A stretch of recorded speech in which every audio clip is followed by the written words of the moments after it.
That we're all on time? Yes. Hi. Look at the time. Look at the time. 8 o'clock. Perfect. 8 o'clock. 23 seconds right now. That's fantastic. Yeah. All of you in the chat room, eat it. Now we're live now, but you'll notice I'm going to get a drink. I'll be back. Okay. Yeah. Missing someone and yeah. The show's not actually starting right now. No. Yeah, we're not that good. No. But we do have we have the video going. The Hangout on Air is on and live. Mm-hmm. So is that Zoe from some Asian country? Because it looks like kanji. Hi. Yeah. Hi. Hi. All these. Oh. There we go. Now I must say that Where's Ort was here like 2 hours ago or an hour and a half ago. Oh, really? Chat room. So he wins. You were very punctual. Very well, yes. Early. Pre-punctual. Early. Yeah. On-time departure would be unusual, but welcome. I agree. Not going to happen. Yeah. So Liz, you'll notice, well, Dana, I mean, that's Dana's chair, and that's Dana's place. And you'll notice Steph, and you'll notice me. And then you'll also notice that somebody is missing. Yeah. Who? Now, he just flew in from London to San Francisco, and I think he was going to try to run by his hotel before heading over to Fred's. Yes. Place. And it sounded like there was a long line at customs, maybe. So this could be. I have not heard anything since then. So I haven't either. Yes. So that was like an hour ago. Yeah. But we're here to entertain you. Yes. Let us entertain you. Let us entertain you. The good-looking one. Yes. Who? No, the good-looking one. Here. Right there. Dr. Steph is here. No. Let's see. I'm going to play some music. How about let's just test this setup here. Excuse me. Where's Ort says, thanks, Jeff. I'm a guy. Just FYI. Okay. Thank you. I didn't know.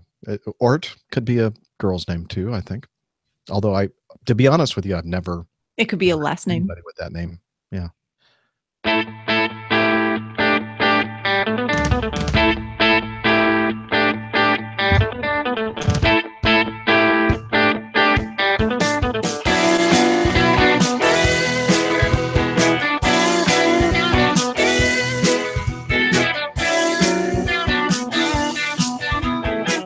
I used to be such a good pilot till I started APG.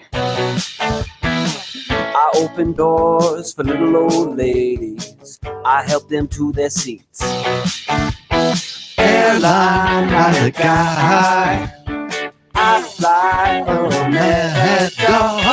Airline pilot guy, he can land in heavy fall. I got no friends cause I'm always flying. I just don't have the time. But I can land this old plane. I can land it just fine. Airline pilot guy. That's how you land the plane. Airline pilot guy. It's an unusual landing heavy fall. Just like that movie.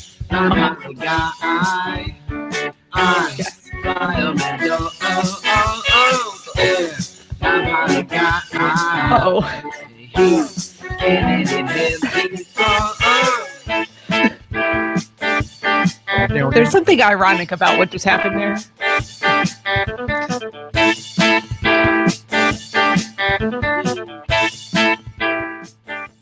Boom, doom, doom, diddle, doom, boom. That was that wonderful creation from Miami Hick. And the guy he collaborates with to put together those very cool things. Okay. I think the tail is back on. Okay. Yes. There we go. That's what I was flying mostly this trip. The Mega Dog. Well, not some Mega Dog. It's 90 with the bigger engines. International Aero Engines V2528. You sound very sure about that. I always have trouble with that. It's IAE V2528. 2500 series. It just, I don't know, just doesn't stick in my head. Mm-hmm. It's all right. That's correct. Pilot guy. So Dana missed that. Did you hear the Airline Pilot Guy song? No, I did not hear the. Would you like to hear it, Dana? I would love to hear it, Jeff. And then once you learn the song, you can sing along. Oh, yes, I'd love Ready? to. Here we It's go. really, It's good. it's great. Yes.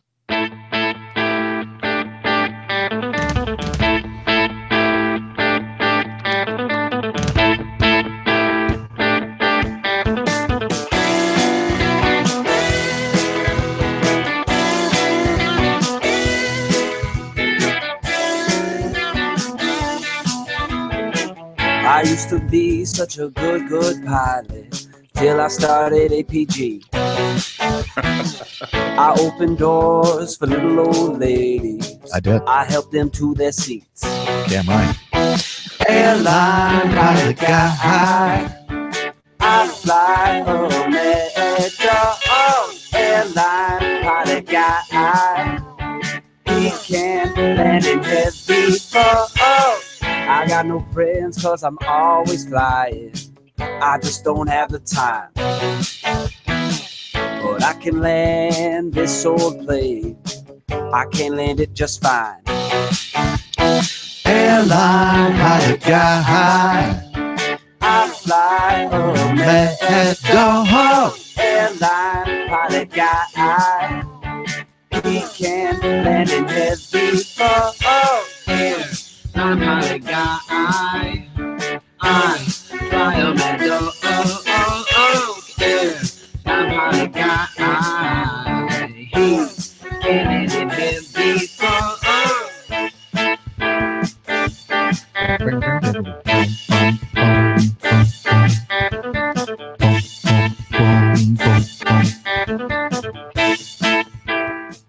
I love that. Yes, awesome. That was awesome.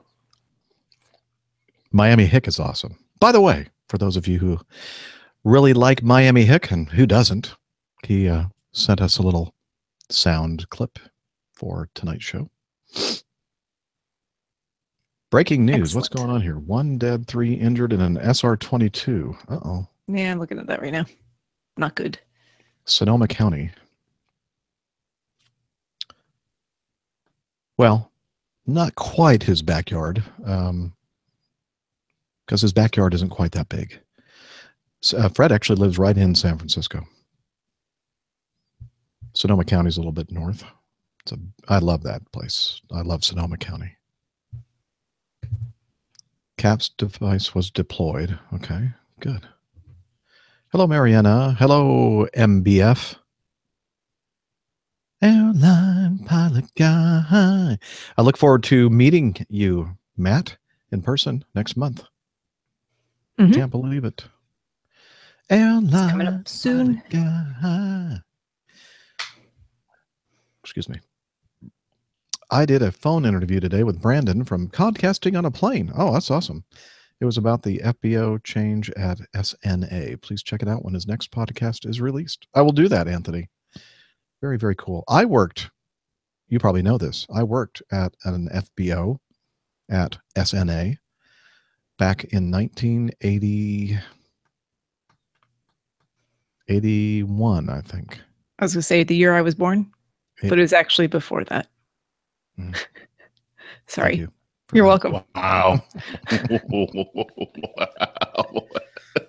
Wow. Sorry. Razgriz 33. How old do you does it feel now, Jeff? What? How old do you feel now, Jeff? Old, very old. Razgriz says, does the tail detach on the full-sized one too? Yeah, well, on Alaska 261 it did, unfortunately. Oh. I don't know if it really came off, but the elevator stopped working. Dun, dun. Yes, hurtful stuff from Steph. I'm Thank you, sorry. Art. I know that was not very nice of me. I apologize. Dave, let's see. It was Anthony Tamburini.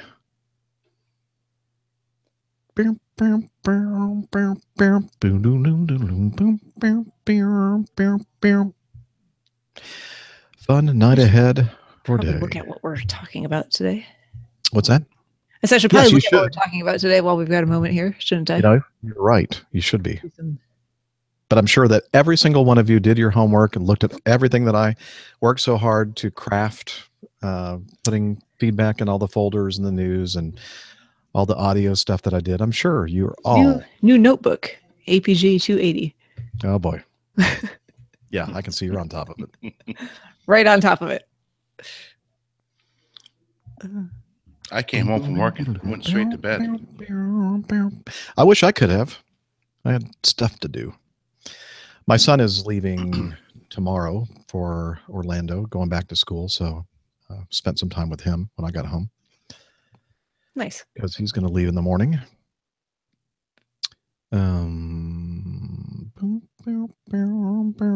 Zoe, tell us about yourself. Zoe said it's 8 o'clock in the morning. We're there. Wow, So- 8 o'clock in the morning. Is it Japan, perhaps? Perhaps. Let's see. I wish we had the technology to Oh, figure that out. no, Taiwan. Oh, Taiwan. Okay. She already said. I And just is it a missed she? I I think mean, I was assumed Zoe sounds like a female I don't know. name. See, this is Same the fun year part I of doing was the born. show so late. We get to That's right. We get some new people that See people we don't don't normally normally get see. a chance to watch. oops, no. What? Bum, bum, bum, bum, bum. Yes, great. I always try to give Brandon a shout out when I fly over his airport, but he's always off when I call them. So Brandon's down in one of the North County airports near San Diego, right? I think. Is Chris taking the town and country? No, yeah, I should make him take the town and country van, but his mom wouldn't let me do that. So he's taking my Jeep Wrangler. You have buffering lane, do you? Do you all have any buffering issues? Am I coming through okay, Steph and Coming Dana? through just fine. Good. Perfect. Absolutely perfect. Perfect. Thank you. My internet should be good. How late is it for Ivor? It must be 1 in the morning. Yikes. Yeah. So did you do a speed test again to? No, but I could. What'd you say? 190 down. Yeah, something ridiculous. That's amazing. Actually, here, I do it on my phone. I'll see. It'll just be easier because it's the same internet. So we still have not heard Nick since Nothing. he was at immigration in San Francisco. They've held him. He's in detention. Uh-oh. Yep. We might have to do the show without him. Uh-oh. On the ground at this is at basically 7 o'clock, so a little over an hour ago. On the ground at SFO, bit of a queue at immigration. Okay, and then Steph sent us some very cute pictures of taco. Mm-hmm. I had some tacos yesterday, not like yours though. At Lula's, Like the edible tacos. the edible taco. Well, your taco is edible too in some countries. It could be, yes. Oh, wait, there we go. Jumped off the bus near Fred's house, picked up by dodgy looking bloke. What? Ah, that's Fred. Is it? Yep. Is Fred the dodgy looking bloke? Yes. I can actually understand what he's saying. Okay. Barely. It's Damn, Brits. What's a bloke? I don't know. a dude, a guy. A guy. Got it. Let's see. Bloke. A man, a fellow. It's British. It's informal. Should be setting up in 10 minutes. Okay. All right. Bloke is a slang term for a man common in Ireland, Australia, the United Kingdom, New Zealand, and South Africa. The earliest known usage is from the early 19th century when it was recorded as a London slang term. Origin, history, Australian bloke. Okay. 187 down. Wow. And upload is 10. Wow. That's awesome. Yeah. I'll take it. Yep. Were you saying something, Steph? Oh, you'll take it. Okay. I'll take it. I'll take it. Okay. Oh, I keep forgetting I have the actual. I don't have to use the sound effect. I have a real one. Ooh, except I'm on the wrong Wi-Fi on my computer. Ah. Get on the right Wi-Fi. All right, hold on. It might drop me while I do this. Okay.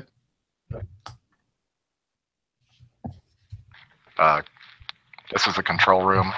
Steph might drop when she switches Wi-Fi signals. Copy. She's still with us, looking a little fuzzy. Copy. 10-4. Hold on. Give it a second. Give it a second.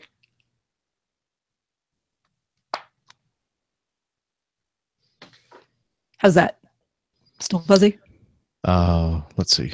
Let me click on your It shouldn't be fuzzy. picture. Rejoin. Oh, yeah. It looks good. Looks good? Yeah, I think it takes a little while for Yeah, I had to like catch back up. Yeah. To oh yeah, nice and sharp. Oh, okay. No, it's kind of jumping around a little bit. Actually. Now you're frozen.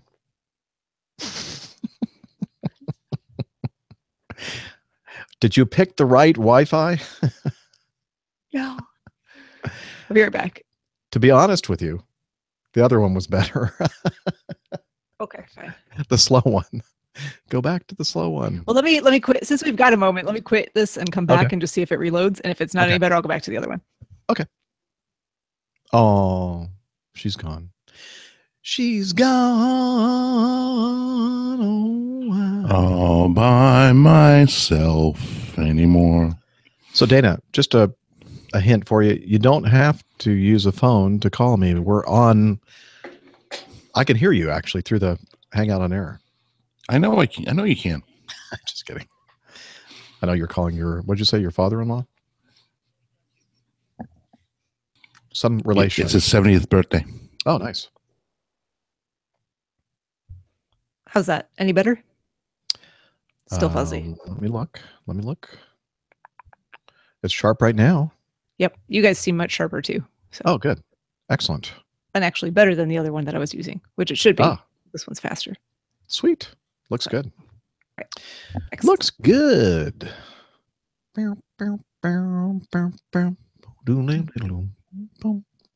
Okay. Where is the chat room? Hey, this PTOK shirt, it is a PTOK shirt. Let me move the microphone out of the way. This is one of the original PTOK shirts. I think it'll be a collector's item one of these days. Given to me, what? Probably, when did he give these shirts to us? About a year ago? I didn't Did you get give one. one? Oh, No. sorry. I have one of the new ones though. He mailed one to me. Oh, I didn't get a new one. I Carlos just got did. the old, crappy old one. No, I'm just Well, I kidding. think I purchased one, so Oh, okay. So this is the new one. Does it have embroidery it is. over here? Yep. Yeah, it's nice. So- Very nice. Yes. Hello, James Balch. James Balch. Yeah, you're not late, believe it or not. Yes, I know we were supposed to start at 8 o'clock, but we're waiting for Captain Nick and our special guest. I'm gonna go take a nap again. Okay. Just Night night. good night. I think Are you Dana still is gonna get taking a nap. Are you still going to get up really early? I'm gonna try. I don't think you should. No? No, you need your sleep. It's important. Not worthy of feedback, perhaps, but can airline pilots carry liquids over 100 milliliters through security? Oh, yes, we can. I've only worked there a month, but it's surprising how many try it. Okay, where do you work security? Somewhere in the UK, I'm guessing. Yeah, we can, even if we go through regular security, like, well, just TSA pre, or even if it's not TSA pre check or known crew member, we're exempt from the 100 milliliter, or what is it, 3.5 or 3.3 ounce limitation. The number of ounces. What is 100 milliliters? Like 3 something ounces. We're exempt from that. I don't know. It's 100 cc's. So it is not uncommon for my bag to go through an X-ray machine and have several cans of beer or bottles of beer in it. So obviously we're not subject to the restriction on liquids. Now, if I weren't traveling as a crew member, then I would be. That makes sense. So let's say, and we can use known crew member when we're not on duty, like I'm just traveling for leisure somewhere, as long as it's not international. And so let's say I want to go up to Pittsburgh and I want to go through known crew members, so I don't have to mess with going through regular security. I can do that. However, if they pull me out and say, you're our random screening selection. Yeah. So you go through the regular security. If I have more than 100 milliliters of liquid, then they'll confiscate it. So that's the risk. But if they don't pull me as a randomly selected person, then I can get through with more than the amount. Does that make any sense? Yes. Okay. Were you yawning? Yep. I'm sorry. I'll be just fine when we start the show. It's not even 8:30, Steph. Come on. I go to bed at like 9:30 usually. When were you born? I was born in 1958. Can you believe that? Yeah, to think about that for a second, didn't you? December 1958. 1958. 58.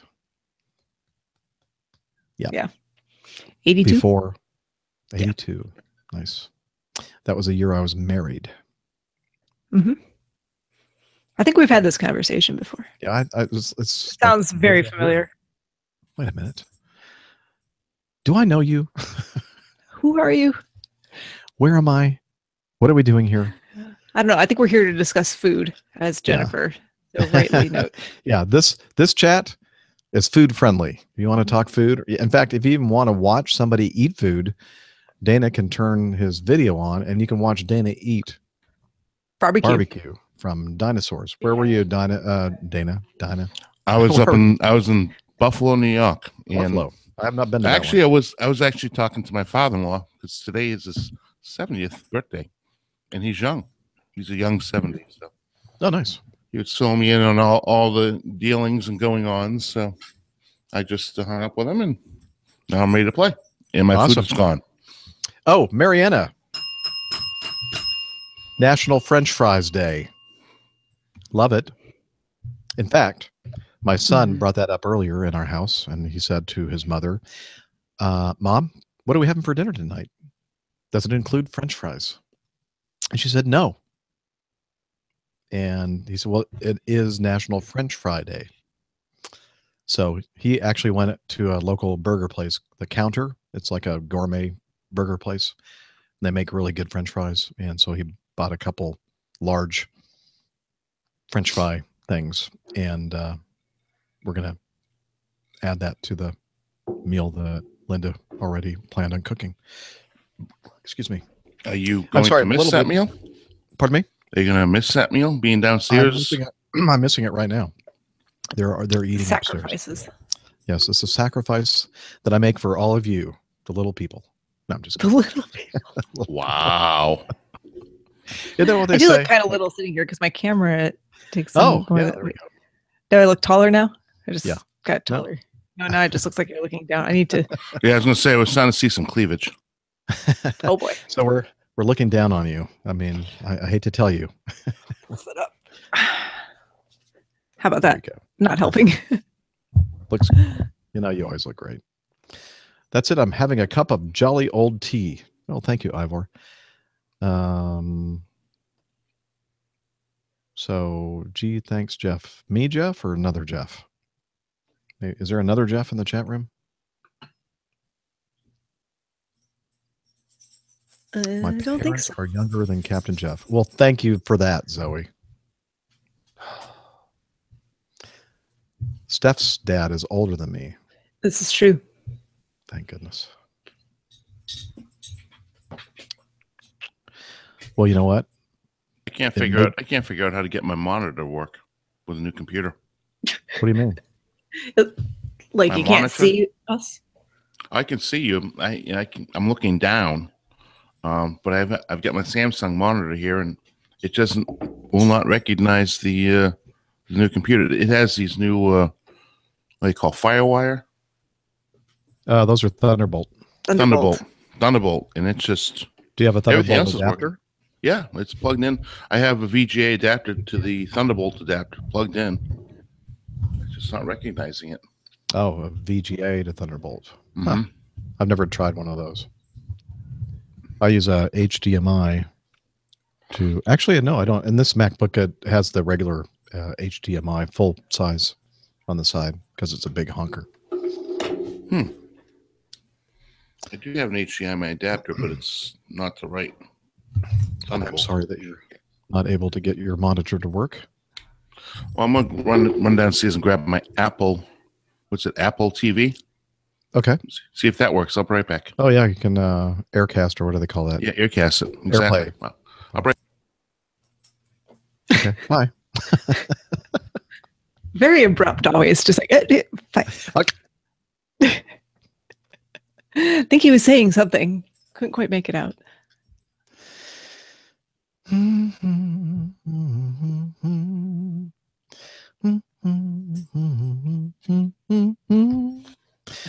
Actually, in his case, where's Ort? What is his real name? Ort is his last name. Okay. Mr. Ort.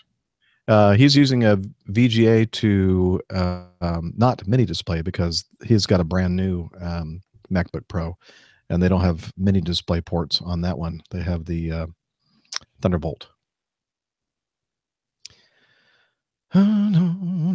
Aaron. Okay, thank you, Aaron.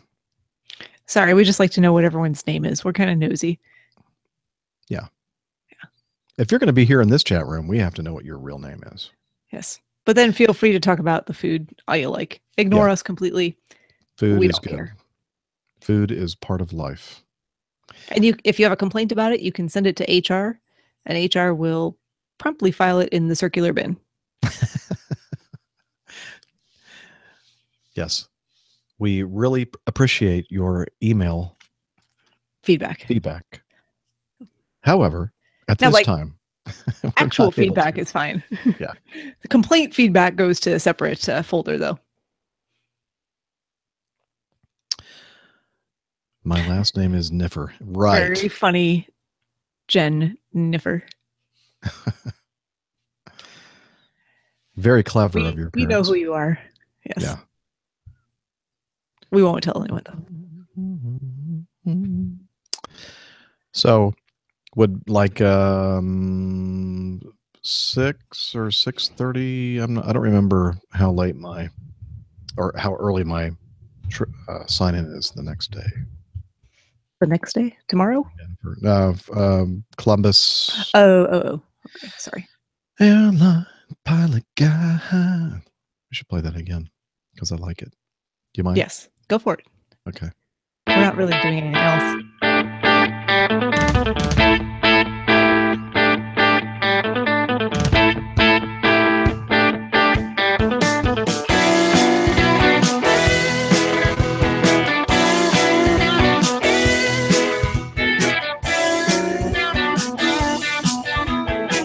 I used to be such a good pilot till I started APG. I opened doors for little old ladies. I helped them to their seats. Here you go, man. Airline pilot guy, I fly Omega. airline pilot guy. He can land in heavy fog. I got no friends cause I'm always flying. I just don't have the time. But I can land this old plane. I can land it just fine. Airline pilot guy. I fly America. Airline pilot guy. He can land in heavy fog. Airline pilot guy. Airline pilot guy. I fly a mad dog. I fly a mad dog. Airline pilot guy. He can land in heavy I can land in heavy fog. Airline pilot guy. AirlinePilotGuy.com.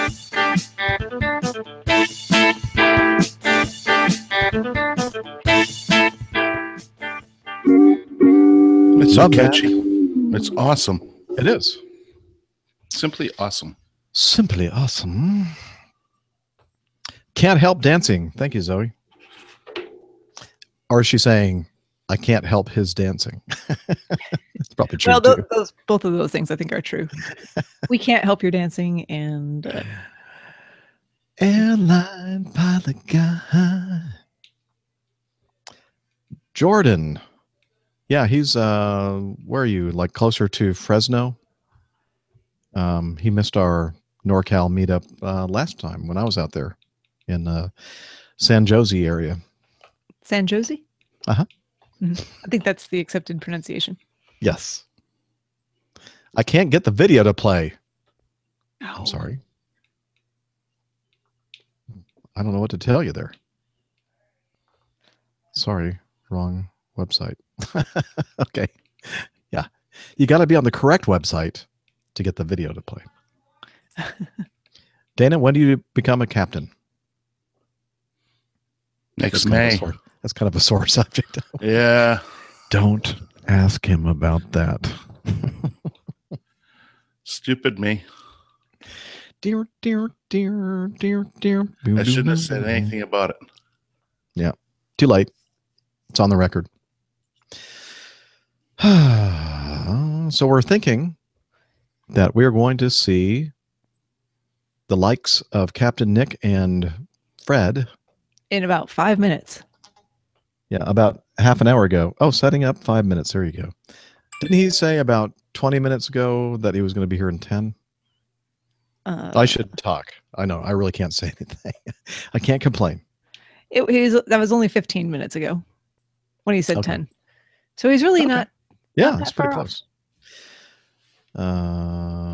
2100 start. Yeah, thanks a lot, Jeff Felmuth. Jerk. Exactly. Oops. Silent mode would help. Oh, Miami Hick, did you hear us play the Airline Pilot Guy song? We may have to play it again. Come on, then. Okay, I think. So, what kind of food are we discussing in the chat room? We were talking about it's National French Fries Day. Mm-hmm. And Dana's having barbecue. Barbecue from dinosaurs. And I was going to Kevin say Stahl. not just any barbecue. Oh, sorry. Dinosaurs barbecue. Dinosaurs barbecue. Because he flies a dinosaur. That's very true. Mm-hmm. Okay, one more time I'm going to do, because I love this song. I can't get enough of it.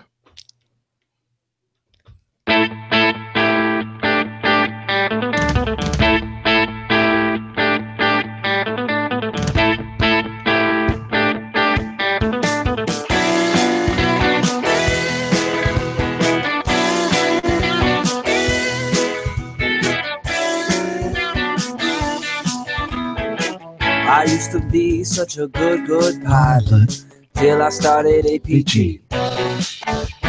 I opened doors for little old ladies. I helped them to their seats. Here you go, ma'am. Airline pilot guy. I fly America. Oh, airline pilot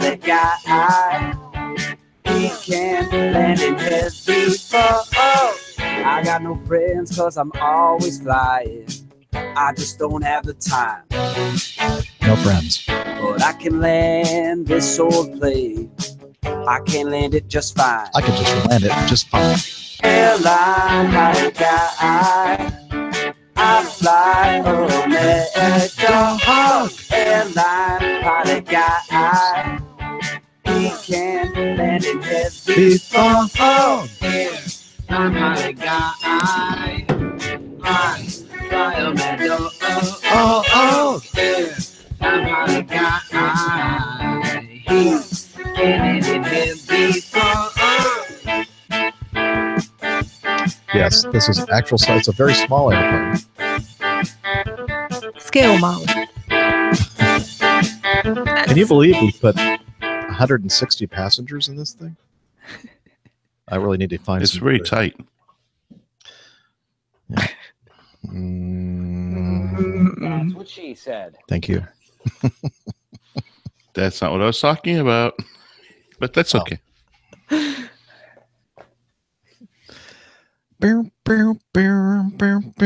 you hear Taco making all kinds of noise behind me?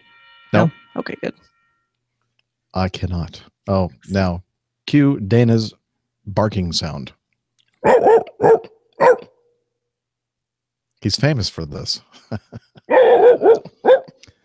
Everybody, we're getting very close to starting today's show.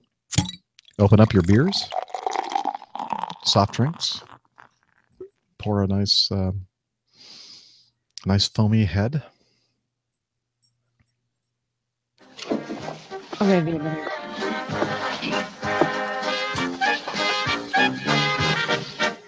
Does your dog bite? Oh? Oh. Nice doggy. I thought you said your dog did not bite. That is not my dog. I love the Pink Panther movies. Is that what that was from? I was trying to figure it out. I was like, yeah, which one? Revenge of the Pink Panther, I think. gotcha. I could be wrong about that. I went to this really cool bar last night. Oh, yeah? Yeah. Oh, yes. And you had Yeah, margaritas? I do. No, do I had a Do you daiquiri, remember? Oh, like daiquiri. a real daiquiri. I don't know why I can't figure out what type Not of a drink you were frozen drinking. daiquiri, not a frou-frou daiquiri, but a real, like real men would drink. A manly daiquiri. Or a womanly daiquiri. Yeah, and then they I had a mint julep too. That's right. You've been eating tulips? Yes. Hello there. Hello. Hi, Jeff. Great to see you. Hello. Hi, Dana. Oh, Let's see. I can see you in full something in. Do you have full a definition. lamp that you could put in front of you so we can actually see your? Oh. Yeah, we need to get. Can we get a bit more light? Yeah, on let our me fix faces, that. Christian. Right. I'll play with the settings, Jeff. We're still only. In the So now process here's of the setting up. Actually, we can also here's the mystery. The mystery is I'm looking at the through the window. There's something and needle. Tell Fred that there's more light behind you. It's going to get worse. Yeah, there's more light behind us, Yeah, so we probably need to kill any lights behind. I'll let Fred sort his house out.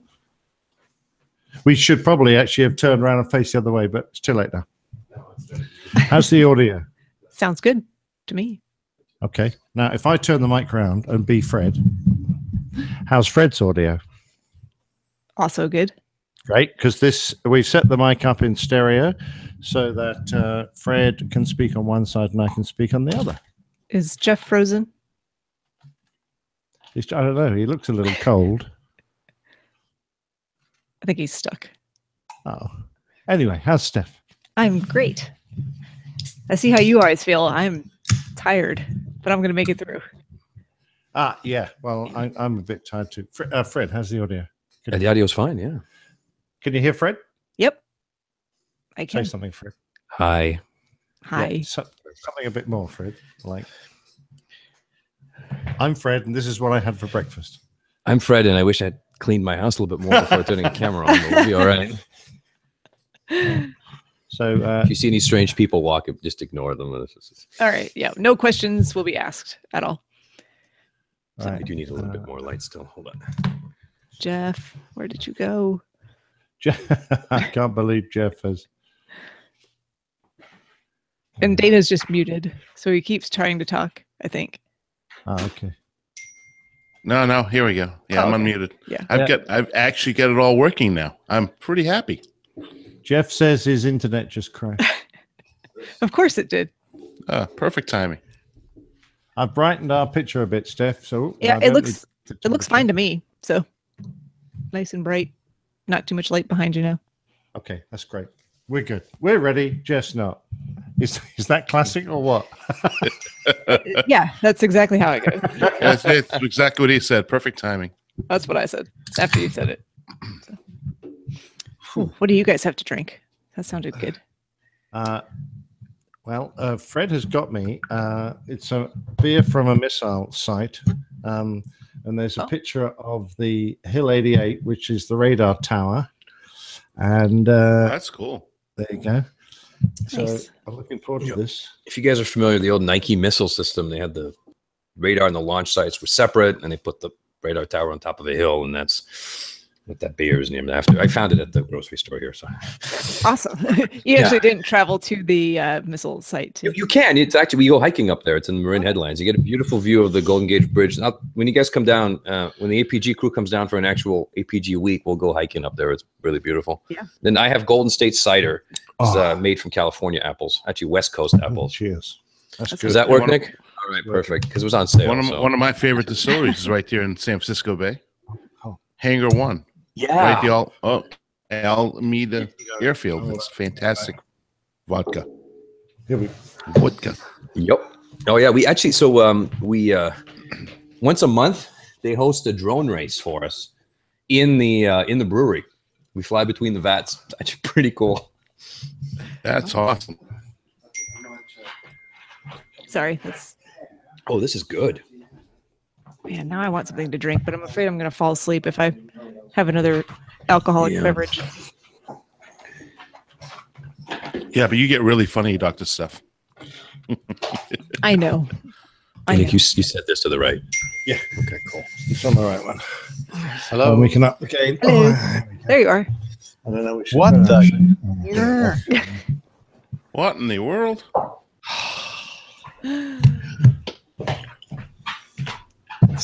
Love technology. Don't you? The Hey, joy Fred, of good to see you. technology. Sir? Thank you for facilitating this. I'm pretty sure Nick wanted to do the podcast before I took him flying, not after, just in case. So True. You never know when we're going to see him again, if ever. Jeff, you've unfrozen. Well done, old chap. Well, thank you. I have no idea. Just the internet to the whole house. Just Goodbye. left. Just gone. Bye-bye. All gone. Are you happy with our audio, Jeff? How's I'm it sound? very happy with it. Oh, excellent. It's very nice. awesome. Perfect. If I can use that word. I think so. You can. I think that would be approved. Yes. We'll Okay. talk to HR about that, but Alrighty. she's gone. Oh, what happened to her? HR. HR, she left. Okay. Oh, no. So can we file a complaint about HR to HR? Yeah, I don't think it'll get very far, though. Probably not. I really do need to give her a pay raise. I'd double it, Jeff, if I were you. I've already doubled it. Like maybe I need I think triple. double it again. double it again. Excellent. Oh, Oh, there she is. is. She's back. Right. There she is, Miss World 2017. I really need like a tiara or something. Okay, You noted. do. I know. I'll see if I can get one for the next show. It's on the shopping list my- now. Fred should take over 2017. HR. Uh-oh, my show's No. or my job is being given away. No. What happened there? Bye-bye. It's going to be one of those nights. I can already tell. I'm See, just everything was fine until they showed joined up. us. I know. It's all their fault. I just want to put that out there. My internet was doing fine. There's It some was. kind of weird stuff going on with Fred's internet. We're back. Oh, okay. Good. So don't close that window, Nick. Yeah, I know that. That's exactly what I did. I've never done that before. That's not internet 3 gremlins. times. That's just operator error. So, Yeah, it was. yeah. Yeah. I figured so because you were back so quickly, and I'm thinking, I know what happened. Been there, done that. Got the T-shirt. Oh, you got to turn off the. It's still I did. here. That's all right. That's all right. We're on top of it. I was just trying to get the chat room. HR's a bit quick off the mark, you know. All right. Okay. Well, I went for a beverage, so we'll see how this goes. Oh, Pull okay, those let's see if we have technical any shimmy readings back out. documents. See if we can find something for you to read. Just kidding. Okay. Shall we start the show? What do you think? Yeah. Yeah. Okay. Why not? Let's go for it. It's not yet 1 hour after we said. It's only 46 minutes after we said Well, we were going to. considering we had to get people halfway around the world to set. Oh this no! up, I think we're doing pretty damn well. I'm not complaining. We just want to say, take that, Colonel Jeff. Yes. Yeah, You Colonel Jeff. predicted 9 p.m. Eat it. That we. That's right. Nick had to jump out of a van, and I had to pick him up while moving. But It sounded really dodgy, but It was dodgy. Yeah. I've had the full story. I nearly got mugged. Dragging, I was in full uniform, dragging my suitcase down this ropey-looking road full of ne'er-do-wells. Save it. Save it. Oh, yes. We want to hear this on the show. there's a San Francisco joke in there too. I'm sure. That, Into the mic, Fred. Into the mic. The San Francisco joke. Do in you there. live south of Market? I do. Okay, there. I understand. Yeah. Oh, you don't need to say anymore. Okay. Here we go. Let me make sure that the We are recorder live. is Hi, on. everybody. Yeah. Do you have the chat room? we've been live since Yep. 8 p.m. on the dot. On the dot. Yeah, it's amazing. Yeah, that's when we Oh, started. wow. Okay. I'm turning on the recorder. It is on. Let me make sure that I have this set up right. Do I smell, Fred? I do apologize if I. No. I I'm just sitting over here. You smell like an Airbus. do. I smell like a sweaty Airbus. A sweaty Airbus. Bow, bow, bow, bow, bow. They haven't heard the song. Maybe I can slip it in sometime during the show. I think. Because I want Beg your to. pardon. Yeah, that's what she said. Said the actress to the bishop. Okay, back over here. to Push Evernote. notification. Good IPA, Fred. Another one. Do I have to? Jennifer would like you to. You know what, Jen? Contact me. I'm going to make Jen my official push notification girl. Right? Wouldn't that be a good idea? Sure. She might just throw it right back at HR, but Okay. Message. APG 280 is starting now.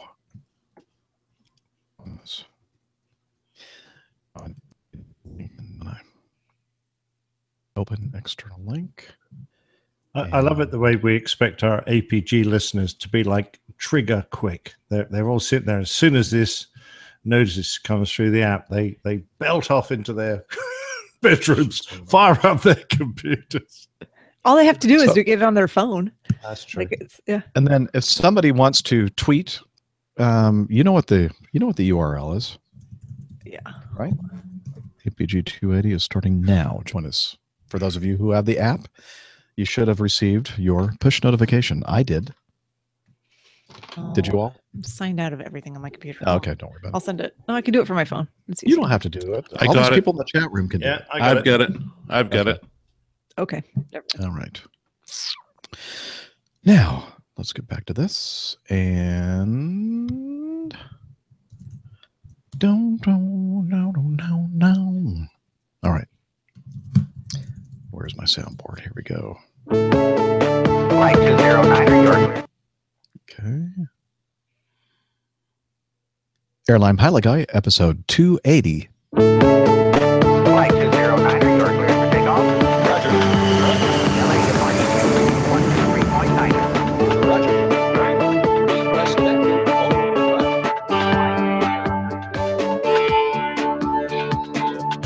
Hello, you're listening to the Airline Pilot Guide Show, the view from our side of the cockpit door. I'm Captain Jeff, your host, broadcasting live from Studio 1A in the APG headquarters building in Roswell, Georgia. In today's episode, we're going to talk about some recent news. KC-130 crash in Mississippi. An Airbus 320 receives hail damage. We have a lot more news. Plus, your great feedback and a new Plane Tales episode. Wooden Wonders and Aluminum Overcast, Part 1. So get all settled in. Tray tables and seatbacks in their upright and locked positions.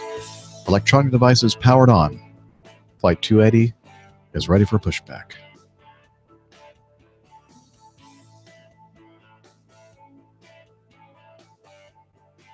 Hello, everyone, and welcome to the Airline Pilot Guy Show. It's an aviation podcast where we talk about aviation news, kind of focusing on the airline world for the most part, and, of course, your great feedback and more goodies as well. And joining me today from the Carolinas, Doctor? a doctor of psychiatry, Doctor. and a marathon runner, a skydiver, and the honorary Miss World 2017, Dr. Steph. And I really should thank Carlos for that title. I think he's the one who bestowed that wonderful title to me. So, yes, thank you for hosting another wonderful show this evening.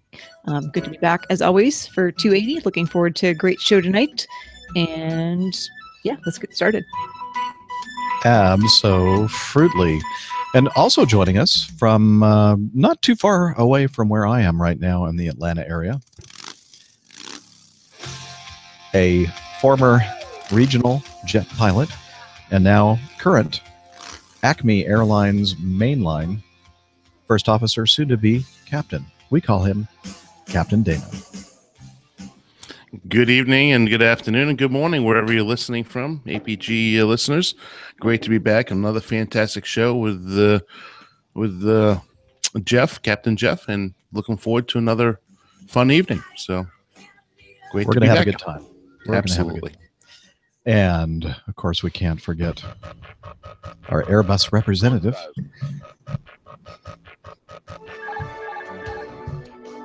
a wide-body Airbus captain. He's normally in the London area, but tonight he is in Northern California. Joining us, Captain Nick. Why do you choke up every time you say wide-bodied there, Jeff? I don't know.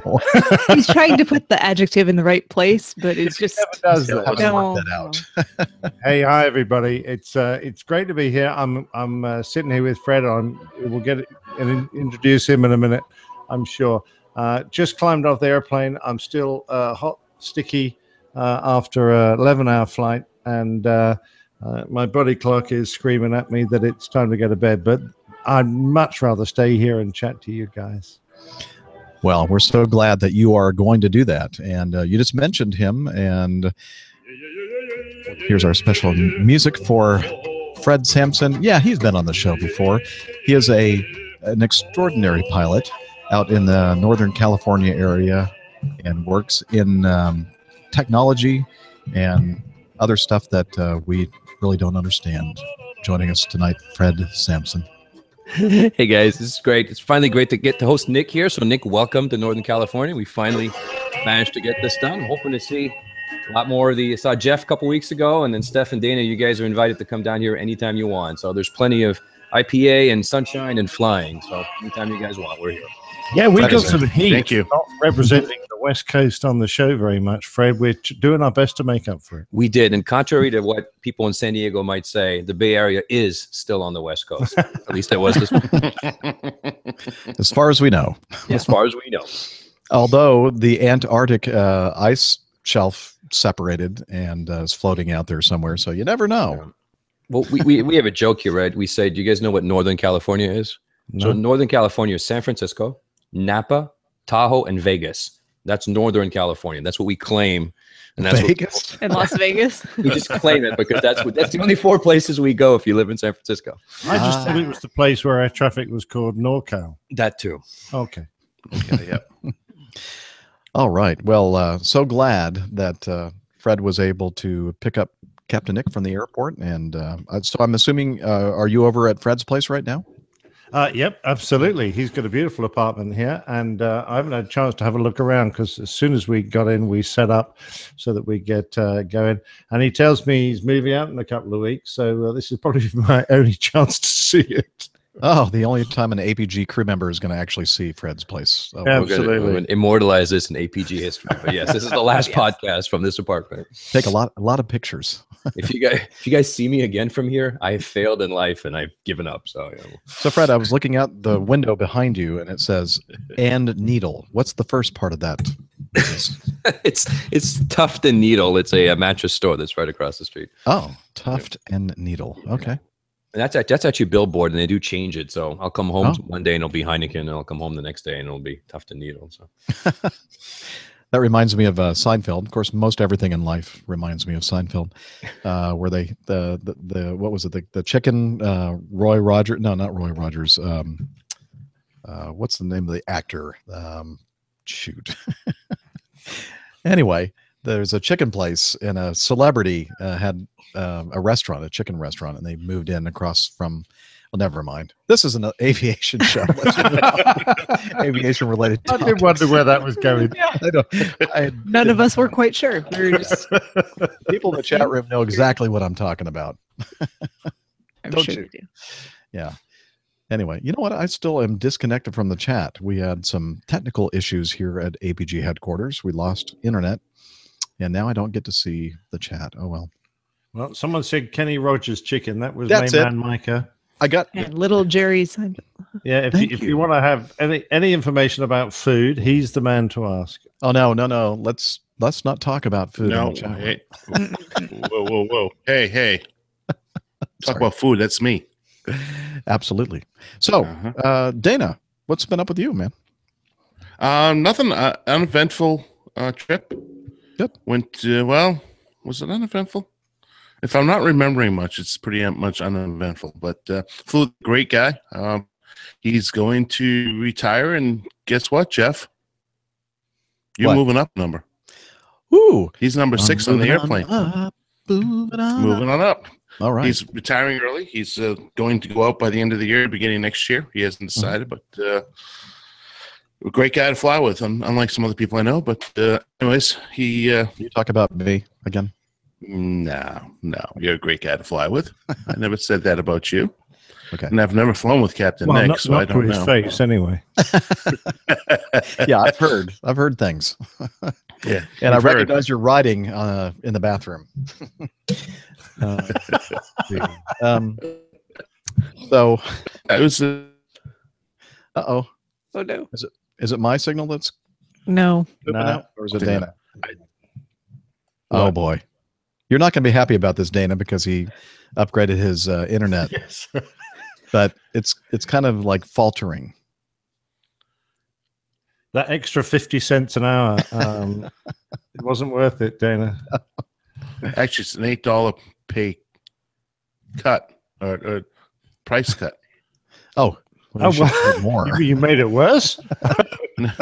I'm supposed to have 5 megabit 5 megabit upload. Well, you're not right now.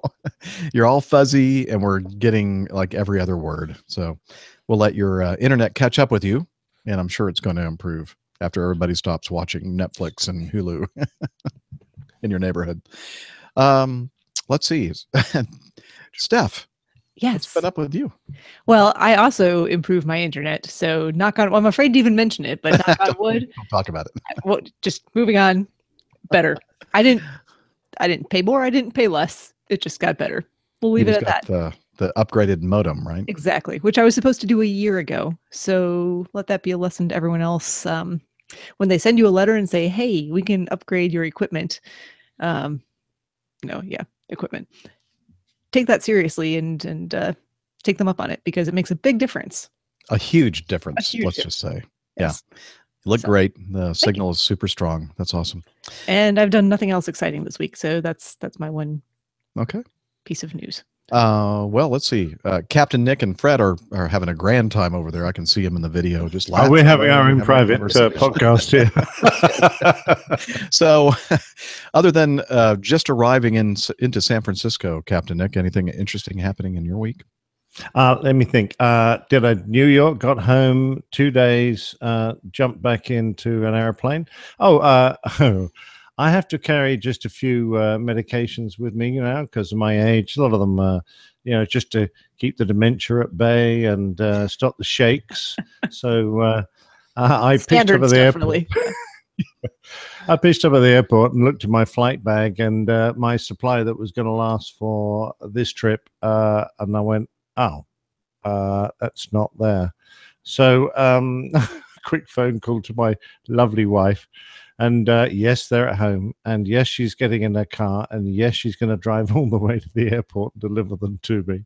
But anyway, she's a saint. Long story short, yes. I managed to organize the ground staff to pick him up from my wife as she came to Terminal 3 and deliver it to the airplane. And I managed to get on. So that was tick VG, very good there. Nice flight out. Very good, very smooth. 600 worked moderately well. I think this is the one they might have unmothballed to run for the summer because it did have a few hiccups, but we got through them all. We managed to get everything working in the end, more or less. And then, of course, I haven't been here for a long time, so it was really nice to do an approach in here. I was 30 miles out at 8,000 feet with flap 2 out. Is that normal? For San Francisco, it is. Yeah, I was going, what? You want 180 knots and I'm 30 miles out from the airport? To talk about normal for San Francisco and apparently Charlotte, North Carolina. So, right, okay. Yeah. Anyway, I was doing S turns and I'm still 30 miles from the airport doing S turns and all sorts of stuff. And I'm going, wow, you're all right then. Anyway, they lined us up eventually on some sort of a runway, and we did a fine touchdown, one that I was moderately proud of. And was it the which approach did you fly? It was an ILS 28 right, which is fine for me. Okay, but it wasn't one of those visual approaches then. No. I had briefed either an ILS for 28 left, which is common for us, or the quiet bridge. Yeah, quiet bridge visual. Visual. Yep. So I briefed both those, and of course didn't do either. That's classic, isn't it? Yeah. So as usual, 10,000 feet. We're trying to slow up, put flaps out, and I'm trying to rebrief the runway. I love it. Yeah. But then we jumped on the bus, and because we're so keen, flight time had been long. I knew I was a bit late in. I didn't want to hold everything up. Fred and I are texting madly as I'm heading towards the hotel, and he says, "Are you using that app Waze to transmit my position to him on the bus?" And he says, "You're going to go right past my house. Stop the bus." So we're on a damn freeway, like 50 feet in the air, and I'm going, what am I supposed to do? Anyway, when we pulled off the freeway at the next turning, I said to the driver, "Stop, let me off." And he looks at me like I'm mad.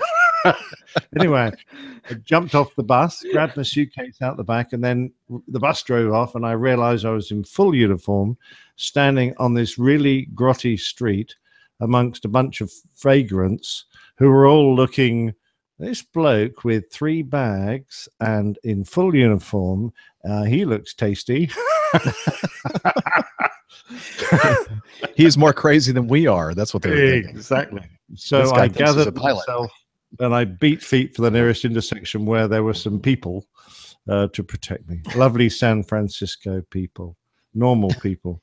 And then 2 minutes later, Fred pitched up in his supercar that sounds like it's got like 10 cylinders and 1,000 horsepower under the bonnet, and whipped us around to his place. He broke my neck twice with the acceleration. Very nice car. He'll tell you all about it in a minute. Drive fast. Yeah. Yeah. And he's muttering all sorts of things about going flying tomorrow, going here, going there. We've got the aircraft all day. Yeah. And so I just can't wait to find out what's going to happen tomorrow. Oh, I'm sure you're going to share it with us. I'm sure it's going to be a great time. Oh yeah, I'll tell you next week. We'll try to shoot some video too. We got some fun stuff planned for tomorrow. We'll see what plays out. The weather plays nice, but we should have plenty of fun. We have the whole day, so it should be really, really fun. Yeah. Excellent. All right. Well, I got a chance to meet up with one of our listeners. He sent me a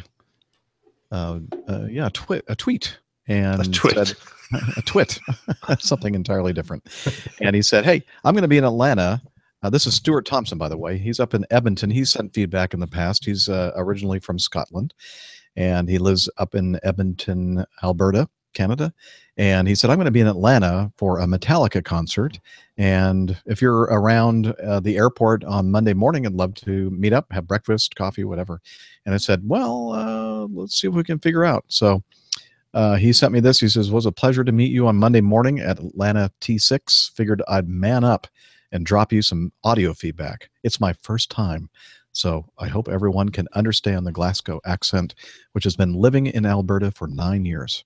My week is just getting better. Started with meeting yourself at Atlanta, then transiting to Dallas-Fort Worth, where I have a 13th floor view of the runway at my request as I attend an IT conference with IBM. And then, after a long day today, I had a beer at the bar and got chatting to Andrew, who turns out is joining Acme AA tomorrow after a long military career. So we have a new APG recruit. I told him about your podcast and figured I'd get some audio feedback for the next show. Thanks to APG, I now talk to random strangers about flying." I've attached both recordings here, so we're going to listen to them right now. So here we go.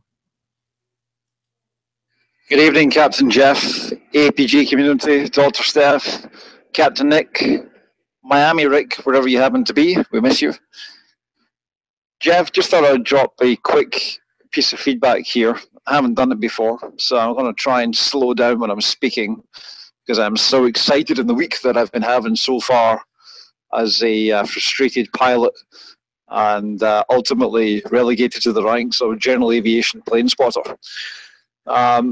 Jeff, you and I met on Monday morning in Atlanta just after 11 a.m., where you graciously did the whole Forrest Gump thing and ran to meet me at T6 to get my Mad Dog flight where I was connecting to Dallas from Atlanta. We'd been talking, as you know, Jeff, via Twitter for a few days. I told you that I was going to be down in Atlanta seeing Metallica the previous Sunday evening. And I said, I'm going to have 4 or 5 hours in Atlanta. If you're around, love to buy you breakfast or coffee or whatever. And, it turns out that I was late and, you were running late and, nothing was agreed or, set up.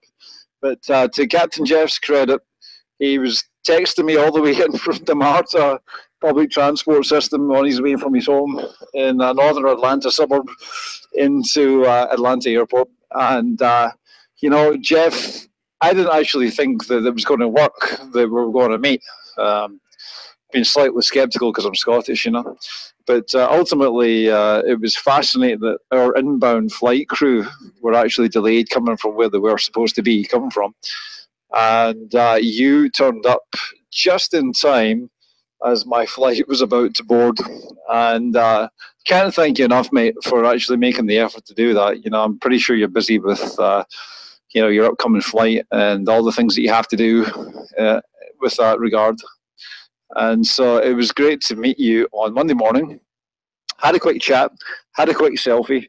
I was, as you know, fairly hungover looking because I just had my ears blasted to death by Metallica on the floor tickets that we had very close to the main amplifier. So, I had a quick chat about stuff. The interesting thing, Jeff, which you don't know about, and I can't even remember if I tweeted this or not, when I was in the queue waiting to go on the aircraft down the jet bridge after you disappeared off to go and get your flight, there was a Spirit Airlines captain right in front of me. And of course, being Scottish, I had to say hello to him and ask him what he was doing and where he was deadheading back to and why was he doing it and give me your whole life story. And so he was very nice and had a wee chat down the jet bridge, As we were turning right into the cabin after the stewardess had said good morning to us. He nudged me in the shoulder and said, "The feds are on this flight. He's getting his check right." And so fascinating. So anyway, we sat down. I'm like halfway up, just over the wing on the Mad Dog, going to Dallas. And so on the announcement comes the captain. And, you know, Jeff, you're always talking about cockpit communication to the people in the back of the cabin. And so we had this guy who came on and gave the life story of both pilots, how they were both F-16 and F-18 pilots, you know, what their career history was, why they got to be where they were. And it was fantastic. I just wish I had taken some recording of it, but my phone was kind of stuck inside my laptop bag up in the cabin over the overhead bin, you know. But I thought, you know, well done to you. That's fantastic. Obviously, you're doing that because you're getting a check right. Right. So I was going through my head that probably most people were kind of looking at each other as if to say, why is this guy telling us his story, right? But, you know, I absolutely appreciate the fact that he said, you know, we've been flying fighter aircraft. And you know what? We know what we're doing. And well done to him, you know. So fast forward, arrived in Dallas, and I'm sitting here on in the Hyatt Regency overlooking a fantastic view of the runway on the 13th floor in room 1349, which if you go and Google this in terms of the Hyatt Regency corridor layout, you'll find it's the most extreme top floor right wing view that I could possibly get just to get a decent view of the planes landing and taking off. The front desk thought I looked a bit weird when I asked them, but I said, you know what, I'm a frustrated pilot and plane spotter. I just want a decent view of the runway. And so they kind of laughed, and it was cool, you know. So fast forward to today. It's Tuesday here about 8 p.m. I'm going to shut up in a minute after I tell the rest of the story, but I had a fascinating encounter tonight just after dinner here. Long day here at the IT conference, and got chatting to the guy next to me at the bar. Turns out he is a retired, let's call him Acme AA Airlines, and he is ex-military, ex-fighter craft pilot, ex-tanker guy, ex-helicopter rescue pilot. We've got a lot in common, actually, in other areas of our life. And we were just sitting chatting at the bar there for like an hour and a half, and he told me his whole aviation story. And it was really just fascinating to, you know, see what he's doing, what he's been doing in terms of aviation, what he's going to be doing in terms of the whole South American gig, which he's just about to get involved with, and actually is almost like a replica of Miami Rick. So, Andrew, if you're listening, I think you will be, but you could be the next Miami Rick. You spoke with a great deal of authority, and it was great to meet you. Jeff, I'm going to try and tack on that recording in a meaningful way to the end of this feedback, and I hope you guys enjoy it. I will try and polish up my voice recording skills for the next time I do it, but keep up the good work, guys. Love the podcast, and over now here from Dallas. Cheers. He sent a picture from his room view on the 13th floor, and a beautiful view. What looks like, I don't know if that's the west side or east side of DFW, but anyway, whatever side it is, it's a gorgeous view of the airport and runways and taxiways, etc. So, and that was his first audio feedback, and he said he was going to try to improve it. And guess what? He really did. This next one was him at the bar interviewing this new potential APG member, and let's hear what he had to say here. Hey, Captain Jeff, it's Stuart here from Edmonton. I'm going to send you some separate feedback about our meetup in Atlanta at Terminal 6, which was very gracious of you, and enjoyed meeting you. But I happened to be in Dallas this week, you know, doing my IT thing at another conference, staying on the 13th floor just to get the plane spotting room with a view. Then I came down after a long day, being an IT geek, and having a beer at the bar. And I bumped into this gentleman beside me who's been great to share some information with me. And I'll let him speak for himself here and introduce himself. Hey, Captain Jack, this is Andy. I'm headed back to the commercial world of Acme Airlines after 27 years in the military and a slight diversion to TWA. Little stint in Kuwait coming back in 2001 from that, and I got a nice letter from an airline that said TWA is no longer in existence. You got to go find another job. So I went back to the military for a decade of flying rescue helicopters and KC-135s and a little drone work in Africa, and now I'm headed back to the airline world. I'm pretty excited about it. I'm going to be flying 767s here in another month. And I just heard about your podcast. Looking forward to hearing it. Awesome. Thank you. You know, Jeff, it's fun. I hear all these guys doing these interviews all over the world, and the US and Spain and Africa. And so it was a pleasure tonight to be this chap and share a couple of beers. So, you know, I'm Scottish. We don't normally talk to people at the bar, you know, but it's a great place to have a chat tonight. Anyway, love the podcast, and I'll check in again soon, yeah? Okay, bye. It's Captain Jeff. Captain Jeff, not Captain Jack. Okay. He got the airline right, though. So yeah, he did. Partial credit awarded. You know what? He probably couldn't understand Stuart's Scottish accent, which Ivor says sounds terrible. It sounds okay. I spent 10 years living in Scotland. It took me 9 years to get used to it. That's what Jilly said about. Oh, never mind. Anyway, so yeah, it was a great pleasure. Very brief meetup with Stu, and hope to meet up with him again in the future. And thanks for taking the time to send in the feedback. And I love your accent, and I can understand everything. So I love it. Yes, Liz says Captain Jack sounds like a cheap rum. Yeah, so does Captain Jeff. Well, the cheapest, right? Yeah, the cheapest. Let's see. And I'll put a picture, the picture that he took from his hotel room in the show notes. Very cool. And the picture, the selfie that he took of us. Yeah, very, very nice. Very tall guy. You and Stu and Captain Nick would be like eye to eye. Let's see. Jim, this is a 4-day trip I just got back from today. Left on Monday morning. And on Monday, I was supposed to fly just one leg up to Minneapolis and ended up in Omaha instead after Minneapolis, but who cares about that? We came in, and before I left, Jim Olson, who is an APG community member for quite some time now, sent me a message via Messenger and said, hey, saw your schedule. Looks like you're coming into Minneapolis, and that's not too far from the gate at which I work. And so I'll see you there when you get in. I thought, okay, that's great. And we were taxiing into gate G21 at Minneapolis, St. Paul. And I'm looking around at the people on the ramp thinking, okay, where is Jim? Where is Jim? And I thought, okay, I should be paying attention to this guy that's marshaling me into this gate. And then I got a little bit closer and went, oh, that's Jim. He's marshaling me in. So that was a lot of fun, Jim, for you to marshal us into the gate. And it was a pleasure talking with you briefly while I was there in Minneapolis, St. Paul on Monday.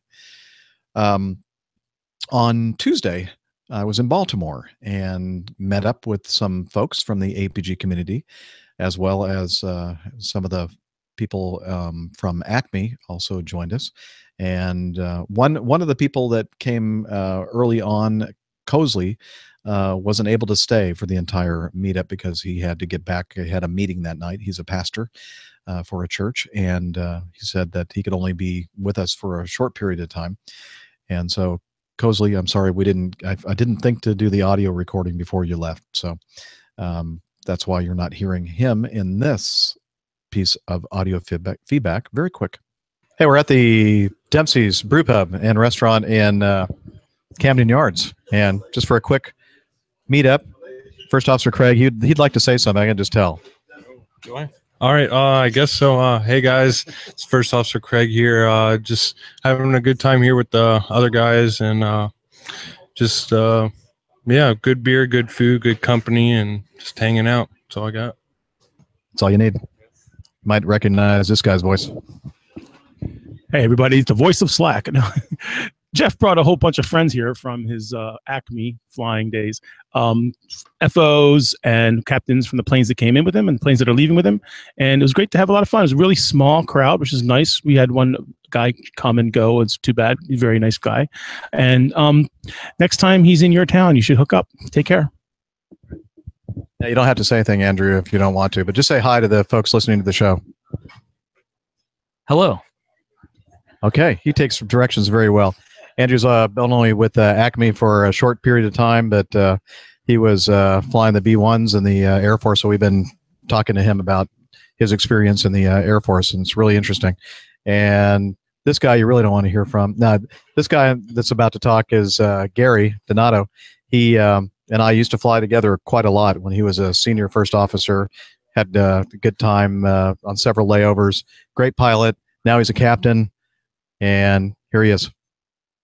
Yes, I really enjoyed flying with Jeff, except for the fact that he used to make me shine his shoes before the next morning. Other than that, it was the only thing. He said it was in the FOM somewhere that I couldn't find out where it was, but I always had to shine his shoes. But other than that, I always enjoyed flying with Jeff. Jeff's a great guy, and he brought us out here for little adult beverages and some snacks, and it was great. So everybody in Radioland, say hi. And that's FOM Part 3. Not too many people know about that special part of the operations manual. Yeah. And then my first officer for this trip, James. Good afternoon, everybody. Enjoyed flying with Jeff, and thanks for having us. Yeah, great. You guys could come out.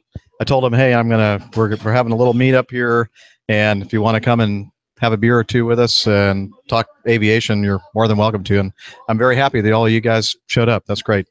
All right, that's it. Short and sweet. All right. As I said, short and sweet. That's it. I had a great time with Craig and Hillel and the others. And you didn't tell me that you had dinner with Donato. Yeah, that he joined you. Yeah, I thought you knew that. Okay. Yeah. No, I didn't. I knew that he flew you up to Pittsburgh. Yeah. So I invited him to come over if he wanted to. He said, if you want to hang out with some aviation geeks. He looked at me with trepidation, and I said, that's okay. They don't bite. And so it was a lot of fun. And so Hillel, thanks for organizing that. And Craig, thank you for taking some of your precious time off to meet up with us. It was a lot of fun. Coming up this Sunday is a big meetup here in Atlanta. We're going to go to a baseball game organized by Mike Carrolls. And if you are interested in joining us, contact him by sending him an email, contact@flyingandlife.com.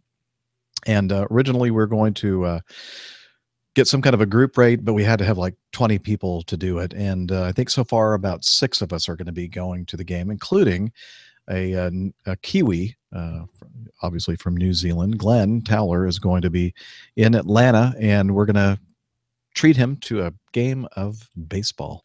And we're going to do that by also starting a tailgate party about 10:30, and then we're going to walk over to the ticket booth or ticket counter and go ahead and buy some tickets and try to find a seat in that stadium and watch the baseball game. So I'm looking forward to that, and preferably in the shade. Yeah, it's going to be hot. We're going to make sure that we're in the shade for sure. It's 1:30 first pitch, so it's going to be hot. Let's see. Also, next week, I'm going to have a layover on Friday night in Columbus, Ohio, or I should say a medium-sized Midwestern airport. And I'm hoping to meet up with at least 2 folks who are with us now in the chat room, Jen and James. So look forward to that. We're going to be meeting over at, what is it called? The Short Pint or something like that. Maybe they can put that again in the chat room. I forgot exactly what the place is. And I think Jen gets off work around 5 o'clock. So it's an early morning for me. So let's say 6 o'clock. Let's meet up at that place. And then that'll be enough time to enjoy some adult beverages. And then I can get a good night's sleep before I have a very early sign in the next morning. Short North Pint House. Thank you. Short North Pint House. Thank you, James. And I was going to say a bar called the Short Pint doesn't actually sound like it would attract many customers. That's true. We only serve 8-ounce pints. Yeah, Well, I want a full pint. I don't want the short pint. I got at least 2 of the words right. I got short and pint. I just forgot the north part. Partial credit. Yeah, thank you. Let's see. And then, of course, Oshkosh, Glenn's coming into Atlanta, and then he's going to head up to Wisconsin for the EAA Air Venture. And if you're interested if you're going and you want to meet up with fellow APG members, there's a channel in Slack, and it's Oshkosh 2017. So check that out. And if you want to learn how you can be part of our Slack community at the end of this show, listen for Hillel. Hillel! Hello. Let's see. Yeah, no. I think he's standing by for that. So you'll have to wait probably about 2.5 hours before you hear from him. All right. That is all I had on our, did you need any more from meetups and stuff? Anything else we'd like to say before we do the coffee fund? Yeah, I'm with my second beer. Okay. That's good. Hey, Fred, make sure that you meter that intake. Trust me, you'll be happy you did. Okay. Let's start the Java Jive. I did a little experiment. This is an unfinished work, but I'm trying to figure out a way to play the Java Jive without breaking copyright. It'll never work. So let's just take a quick listen to this. I love coffee, I love tea. That's Jeff. I love the Java Jive and it loves me. Coffee and tea and the Java and me. A cup, a cup, a cup, a cup, a cup. Oh yeah. I love Java, sweet and hot. Whoops, Mr. Moto, I'm a coffee pot. Shoot me the pot and I'll pour me a shot. A cup, a cup, a cup, a cup, a cup. There we go. Just a barbershop quartet of Jeff's. I'm very impressed. Yeah, I don't know. Nice. But I think we'll probably just stick with this instead. Nah, yours was much better. No, I like yours better. Yeah, definitely. I love tea. I love the Java Jive and it loves me. Coffee and tea and the Java and me. A cup, a cup, a cup, a cup, a cup. Okay, while they sing the Java Jive in the background, we're going to talk about the Coffee Fund, which is your way to support the show financially. And since last week, we have several of you, thank you, use the Coffee Fund Classic method. And they would be Jason Ott, Mervyn Broadway, Donald Moranto, Philip Martinsky, Cosley Joseph, thank you, Cosley, and Matt Cole. Oh, I need to tell you about Matt in a second. Remind me. Jeff, tell us about Matt Cole. Draw one. Whoops. Dead air. That's never a good thing. Okay, and another way you can join the Coffee Fund cadre, be a financial supporter via the Coffee Fund, is by joining us on Patreon.com. You can become a patron of the show, and since the last episode, we have a new patron, Chris Postel.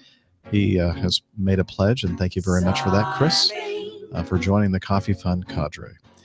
And if you want to learn about how you can support us financially, head over to airlinepilotguy.com/coffee. Thank you. Okay, let's go ahead and fade out this group of folks who are singing in the background. And thank you. We can move on to the news. Matt Cole. Did you want to Matt Cole. Oh, yeah. Let me talk about Matt Cole. So, was it Wednesday morning? I was, because we had the meetup in Baltimore on Tuesday. I was walking to the gate Wednesday morning, and I noticed that there was this passenger walking in the other direction, and he was like staring as we were walking, opposite directions, staring at my ID on my shirt. And I'm thinking, what is this guy doing? And then he just kind of walks by, and I'm thinking, I don't really recognize this guy. And then I got a tweet, or I saw a tweet from this guy named Matt Cole, and he says, made some kind of a comment like, by the time I realized that was Captain Jeff, he was long gone, going in the opposite direction. So we missed each other. Matt is part of the APG community, and he was one of our Coffee Fund contributors there. Mentioned him just a few moments ago. And I told him, next time, make sure that you process this more quickly so you can say, hey, Jeff. So, and we can like have a coffee together or whatever. But so I'm sorry that we didn't get a chance to talk, but that was kind of cool. I enjoyed seeing your tweet. All right. There we go. Anything else before we move on to the news? I just sent you a text, but. Oh, well, then let me look at your text. Look at it real quick, decide if you want to mention it. And then oh, yeah, we do need to do that. Thank you very much. Cooper. HR, yeah. Where did I put that in the notes? No. Oh, I should have. I meant to. Yeah. Last week, we talked about, both in the news section and in the feedback section, a great website entitled, let's see, Fear, I got to make sure I got this right, Fear of Landing. Sylvia Wrigley has a wonderful website. What is that I'm hearing there? Is that like... we're on fire here. The firemen are just going to put us out. I'll mute the sound. I'm a little concerned about you guys. I thought you were actually whistling or something, like serenading me to this. It's the street noise. Anyway, so Sylvia Wrigley, I mentioned that I stumbled upon this site. Stephen Ivey had sent us some feedback regarding that incident, that idiot that flew the twin and ended up killing himself and a couple other passengers. Stephanie read from that last week, and we really didn't do a very good job of stating her website. I think I called it Fear of Flying. It's not Fear of Flying.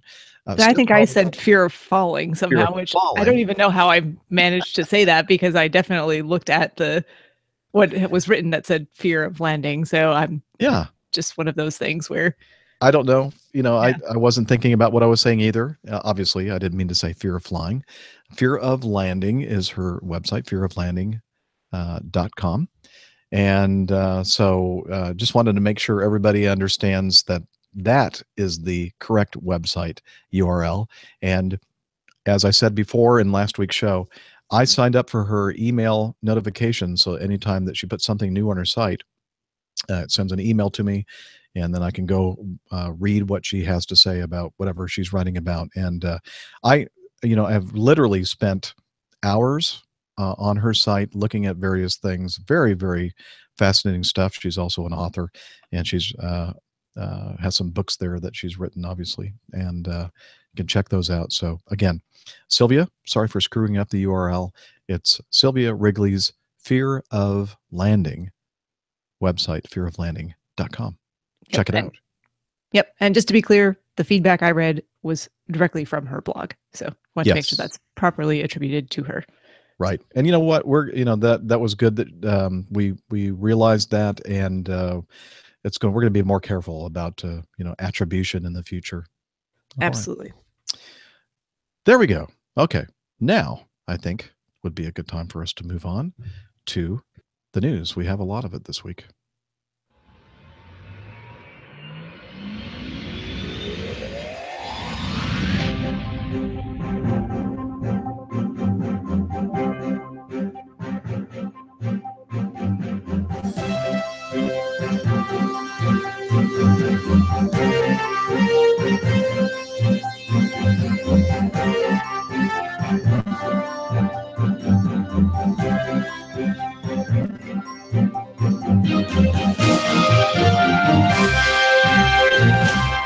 Okay, the first item is kind of sad news from CNN.com. 16 dead in Marine Corps plane crash. And let's see, I have some audio here. Let's listen to Barbara Starr from CNN reporting. 16 souls lost on this Marine Corps KC-130 aircraft that crashed in Mississippi late yesterday. No details because nobody knows what happened to it. It's not even clear if the pilot was able to make a mayday call, give any signal that the plane was in distress. The video from the ground obviously showing the wreckage, the flames, it crashing into some sort of field or apparent agricultural area. This plane is a real workhorse of the U.S. military. This version, this Marine Corps airframe is used as a refueling aircraft sometimes, but also hauls cargo, hauls troops. It is just one of the decades-old workhorses of the entire aviation fleet. The Marine Corps now investigating in several hours from now when they are able to contact all the family members, all the next of kin. Sometime after that, we will learn the names of those who perished. So as I said, 7 of the service members killed in the military transport plane were from the elite Marine unit based at Camp Lejeune, North Carolina. The other 9 Marines killed were from Orange County, New York, and the KC-130T aircraft was based in New York. I believe it was I think it was a guard base at what's the name of the base now? I can't think of it offhand. Newburgh, up in New York. It's another name, but it's at Newburgh, just up the Hudson River, north of Manhattan. So they're not really sure exactly what happened, but the latest news that I was able to read said that there were actually 2 debris fields located. One story said about a mile apart. Another story said almost 2 miles apart. So it looks like it's pointing to a problem that they had up at altitude, and something happened and caused the plane to come down. And it's quite a tragedy. One of the eyewitnesses said that the plane spiraled nose down to the ground. One of the engines appeared to be trailing white smoke. At first, it looked like an acrobatic plane, like a stunt plane, blowing the smoke out the back, he said. Then all of a sudden, he realized that the smoke was coming off one of the sides of the wing. He called 911 after the crash, and he said he didn't see the impact because the trees blocked his view. So there's blocking access to the site to perform the investigation, and also to keep the public safe, because apparently there was some ammunition and some other stuff on that could be dangerous. What do y'all think about this? Well, I don't know, Jeff, but I'd love to know what kind of maneuvers they were carrying out on that mission. Anyway, refueling is very safe for the receiver normally, but we lost a couple of air-to-air refuelers over the years because the receiver has, because, you know, any aircraft maneuvering close to you, it's a possibility that they might touch. And we lost a victor tragically and killed everyone on board when a buccaneer clipped his tail as he was disengaging. And eventually the tail, you know, only a few seconds later, departed company with the aircraft, and the aircraft bunted to death, killing everyone on board. I don't know.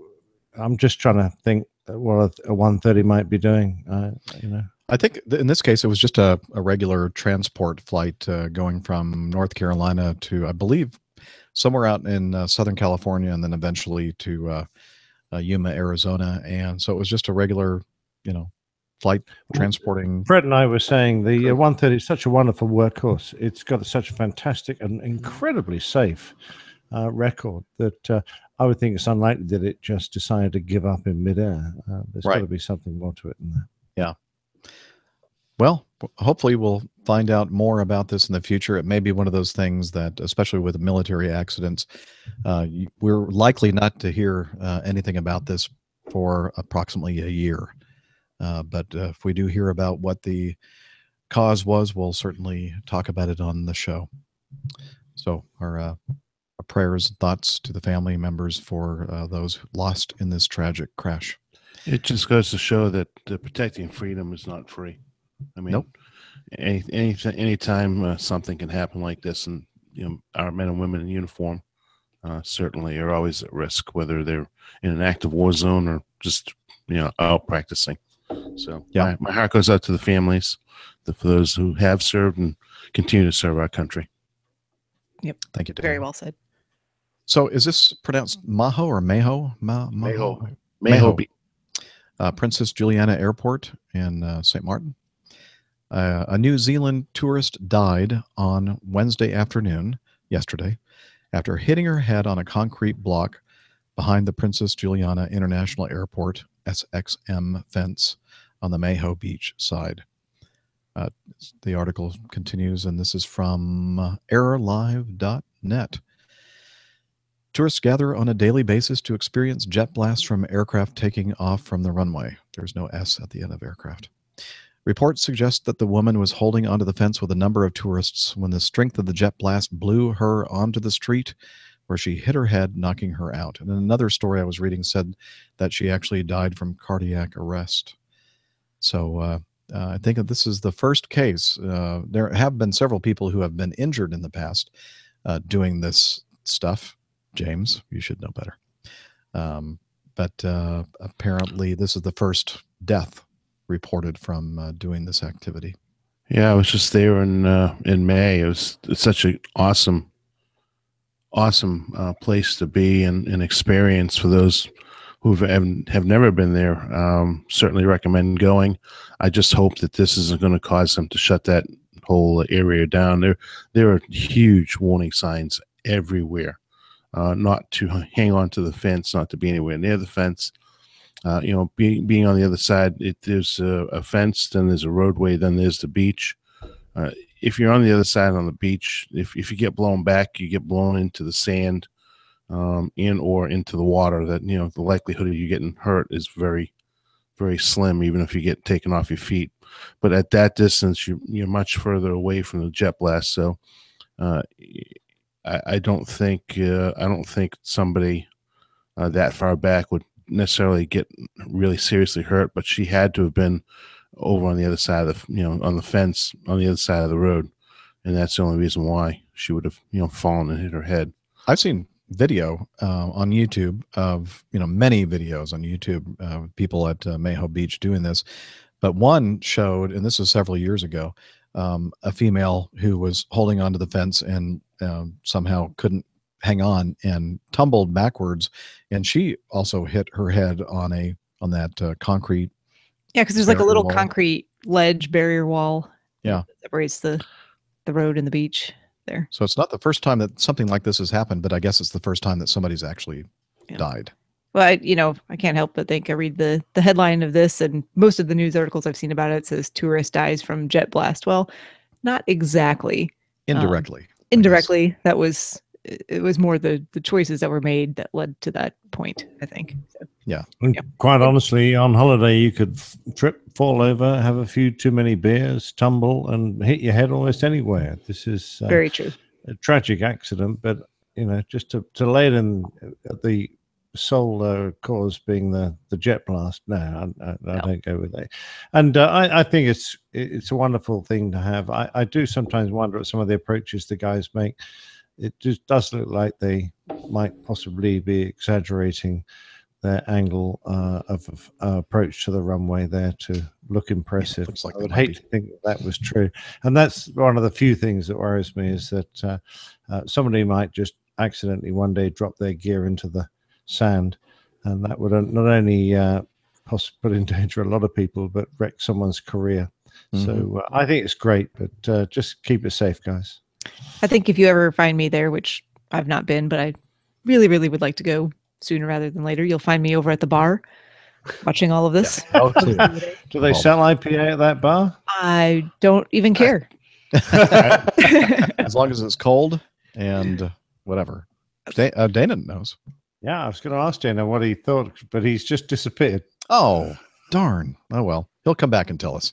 Yeah. Well, moving on, we see that Captain Nick and Fred are in San Francisco. This story is from San Francisco. Several of you sent in feedback regarding this. Mark, let's see, Tim, and Danish, and Ruben, which we'll talk about his feedback here after we talk about this little news story. So let's see, how can we set this up? let's play a little bit of audio, shall we? Good evening, Air Canada 759 with you. Have a message for each visual to the right. Canada 759, San Francisco traffic to it right, clear to land, then 2708. Still on 2 right, Air Canada 759. And Tower, just want to confirm this Air Canada 759. We see some lights on the runway there. Across the runway, can you confirm the clear to land? Air Canada 759, confirmed clear to land, runway 28 right. There is no one on 28 right, but you. Okay, Air Canada 759. Where's this guy going? He's on the taxiway. Air Canada, go around. In the go around, Air Canada 759. 759, looks like we're lined up. Flight heading 280, climb maintain 3000. Heading 280, 3000, Air Canada 759. United 1, Air Canada flew directly over us. Block, this United 1, Air Canada flew directly over us. Yeah, I saw that, guys. 759, contact NorCal 135.1. We'll catch you in a couple minutes. 35.1, I guess 759. United 1, we're going to get you going here in just. We're ready. You can always go around if it don't look right coming down. Don't wait until you're sideways, baby, sliding on the ground. The moral to the story is you can always go around. Ah, nice one, Jeff. Perfect. He's going to be playing this in the airplane when we fly tomorrow. Yeah, we can are. always go around. Taking the recording of that. And an Air Canada plane narrowly averted disaster after it almost landed on a taxiway with 4 other airplanes on it in San Francisco Friday night. Air Canada flight AC 759 from Toronto was cleared to land on runway 28 right just before midnight. However, the pilot inadvertently lined up on taxiway Charlie, which runs parallel to the runway. An air traffic controller sent the Air Canada jet around. And then we just played the audio from that. And we'll have this link in the show notes so you can read along and you can look at the diagram that they have put in here and the intended runway of landing, 28 right, and the taxiway where there were 4 airplanes taxiing out for takeoff on that same runway. And this article says, again, this is from CBC News Canada. San Francisco Airport requires precision flying. Well, every airport requires precision flying, actually. Not sloppy flying. Precision flying is something that keeps everyone safe every single day. Don't take your East Coast game to California, guys. We require precision flying here. Okay. I see. It's somehow different there. This ain't no LaGuardia. Come on. So, Ruben says, I'm sure your inbox will be bulging on this one. So rather than adding to the armchair commentary ahead of a formal investigation, I'm curious to know if it's common for commercial airliner traffic to fly VFR approaches in Europe into airports on a par with the likes of San Francisco, for example, Heathrow or Gatwick in the UK. I'm a private pilot based out of Biggin Hill, which is the executive aviation airport for London. And even there, the vast majority of business jets arrive IFR, being vectored onto the ILS, with light aviation making up the bulk of the VFR traffic. I spent a good amount of time listening to ATC in and around London, and I can't recall hearing airliners being cleared for visual approaches. I'm curious as to whether there are differences between the US and Europe with regard to VFR arrivals and departures, or if it's just the structure of the airspace in the southeast of England that precludes VFR operations. And he says we are covered in a blanket of Class A down to 2,500 feet. So I thought that was something that we might want to talk about, but I guess first we should talk about this incident itself. The airplane coming in on the Quiet Bridge approach, I believe you said, as he checked in, and looking at the runway, or they thought that they were looking at the runway. They see lights on the runway, concerned, as they should be. And Tower said, nope, nobody's on the runway. That should have been a clue. But they continue their approach to the taxiway instead.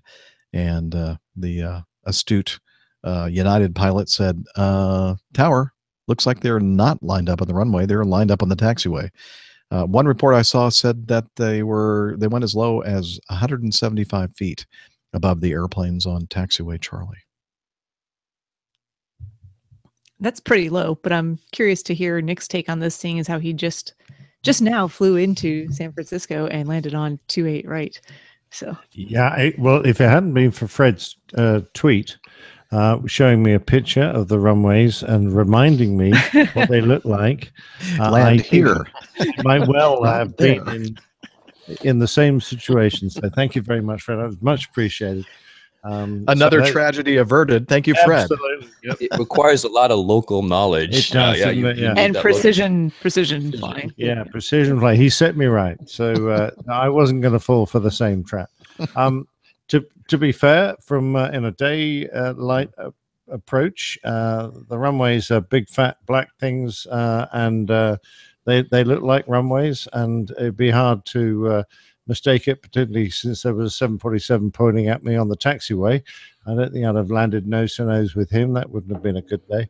But this guy landed at midnight, so I'm guessing he's probably pretty tired. He might be at a circadian low. He is relying on the lighting, and I did notice in the NOTAMs that there was a considerable level of lighting that was inoperative in bits and pieces today. So I don't know what lighting might have been out on the night he made the approach. It might have been that that taxiway looked more like the runway than it would do in a simple diagram or whatever we're using it. We haven't seen it through his eyes. Fred made a very good point just a little while ago when we were talking about this. He was saying it's okay for one of you to become spatially disorientated in that you have lost little track of what's exactly reality and you're making a mistake, but the pilot monitoring is the guy that isn't influenced and should be the guy that's keeping an eye on that. Perhaps you could make that point again, Fred. Yeah, I think it's okay for it sounds like the guy that was speaking was trying to match where he was thinking he was with what his eyes were telling him. You know, I think I'm lined up, but what I'm seeing isn't right, as opposed to say maybe I'm not lined up correctly. And you could tell that. I mean, it happened to me before. I mean, not landing on a taxiway a la Harrison Ford, but it's happened to me sometimes when you try to resolve the picture in front of you. You say like, that's what I should be seeing, and you try to make it work. But I can't imagine that the person sitting next to him was having the same issue at the same time. So it'd be interesting to see what the dynamics in the cockpit were at that time and why they didn't know that. You bring up a lot of good points about, this happened late at night, circadian rhythm, being fatigued, and that's when that becomes a whole lot more difficult to resolve those problems. I'm just thinking about the one and only time I ever accepted a visual approach. I think it was into Raleigh at night. I was familiar with the airport to begin with, so I knew where we were going, which runway it was, what the layout was, where we were coming from. But we still also backed it up with the ILS, so we had more situational awareness there because, again, it's night. Your visual references are different at night. You're potentially more tired, and the more tools that you have at your disposal to make sure that you're going where you're supposed to be going when you're supposed to be going there, the better off you are. So, well, yeah. Go ahead, Dan. I mean, we all can be Monday morning quarterbacks. Sure. However, bottom line is there's a big difference between blue and white. Mm-hmm. White is runway lights and green terminating bars at beginning of the runway versus blue lights with aircraft taxiing on in between the blue lights. So there are the external factors, fatigue. I'm guessing if it's an Airbus, probably an Airbus and Air Canada. So who knows what they're backing up? I'm only joking, but yeah, they should have been backing the approach up with the ILS frequency and certainly monitoring that. So I wouldn't be surprised to see if fatigue plays into this one, but there's definitely a difference between blue lights and white lights, and that's not when you're approaching at night, blue lights are nowhere near as prominent as the white lights. Yeah, and I must admit, from my point of view, seeing the green threshold lights, you only get those very late. And you're quite right. Sometimes white and blue, if they're turned up bright, aren't as clear to distinguish as you like to think. And if the approach lights were out, I mean, how you could make a mistake if you've got a full set of approach lights leading to the runway? Well, that's impossible. So I'm guessing the approach lights might have been out. So I mean, I can't think of any other reason. That's a good point. Yeah, I didn't check the NOTAMs to see if, and perhaps the approach sliding system, part of it or all of it, may have been not operable. And same thing with the PAPIs. Both 28 left and 28 right have PAPIs on the left side of each of those runways. Maybe they weren't working either. I don't know. Yeah, but sometimes it takes a good conscientious briefing to mention that the PAPIs are on the left. And when they pitch up on the right, or the other way around, actually, it would have been, wouldn't it? Then you go, hang on a minute, the PAPIs are either well displaced or they're on the wrong side of the runway. But you've got to brief that, and you've got to have it in your head that I'm expecting this picture. And if it doesn't pitch up right, then you start questioning what you're doing. But at least they had a sense that something was not right, and they said it.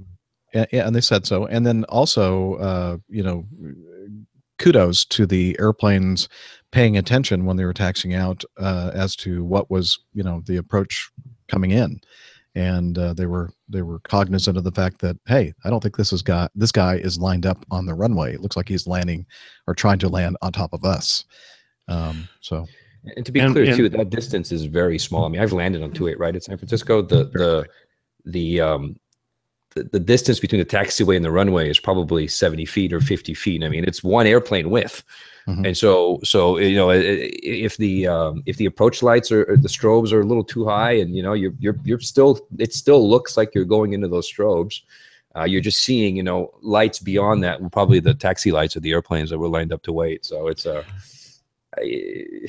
yeah, it's tricky. and something that we kind of touched upon a little bit is fatigue.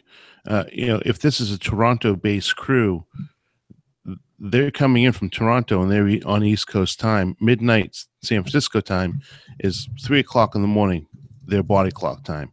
So I think that's going to be a huge factor. I mean, as Captain Nick's sitting there, and your body clock time right now is nearly 2 o'clock in the morning, whereas it was 9, 10, so it's just almost 9 o'clock there.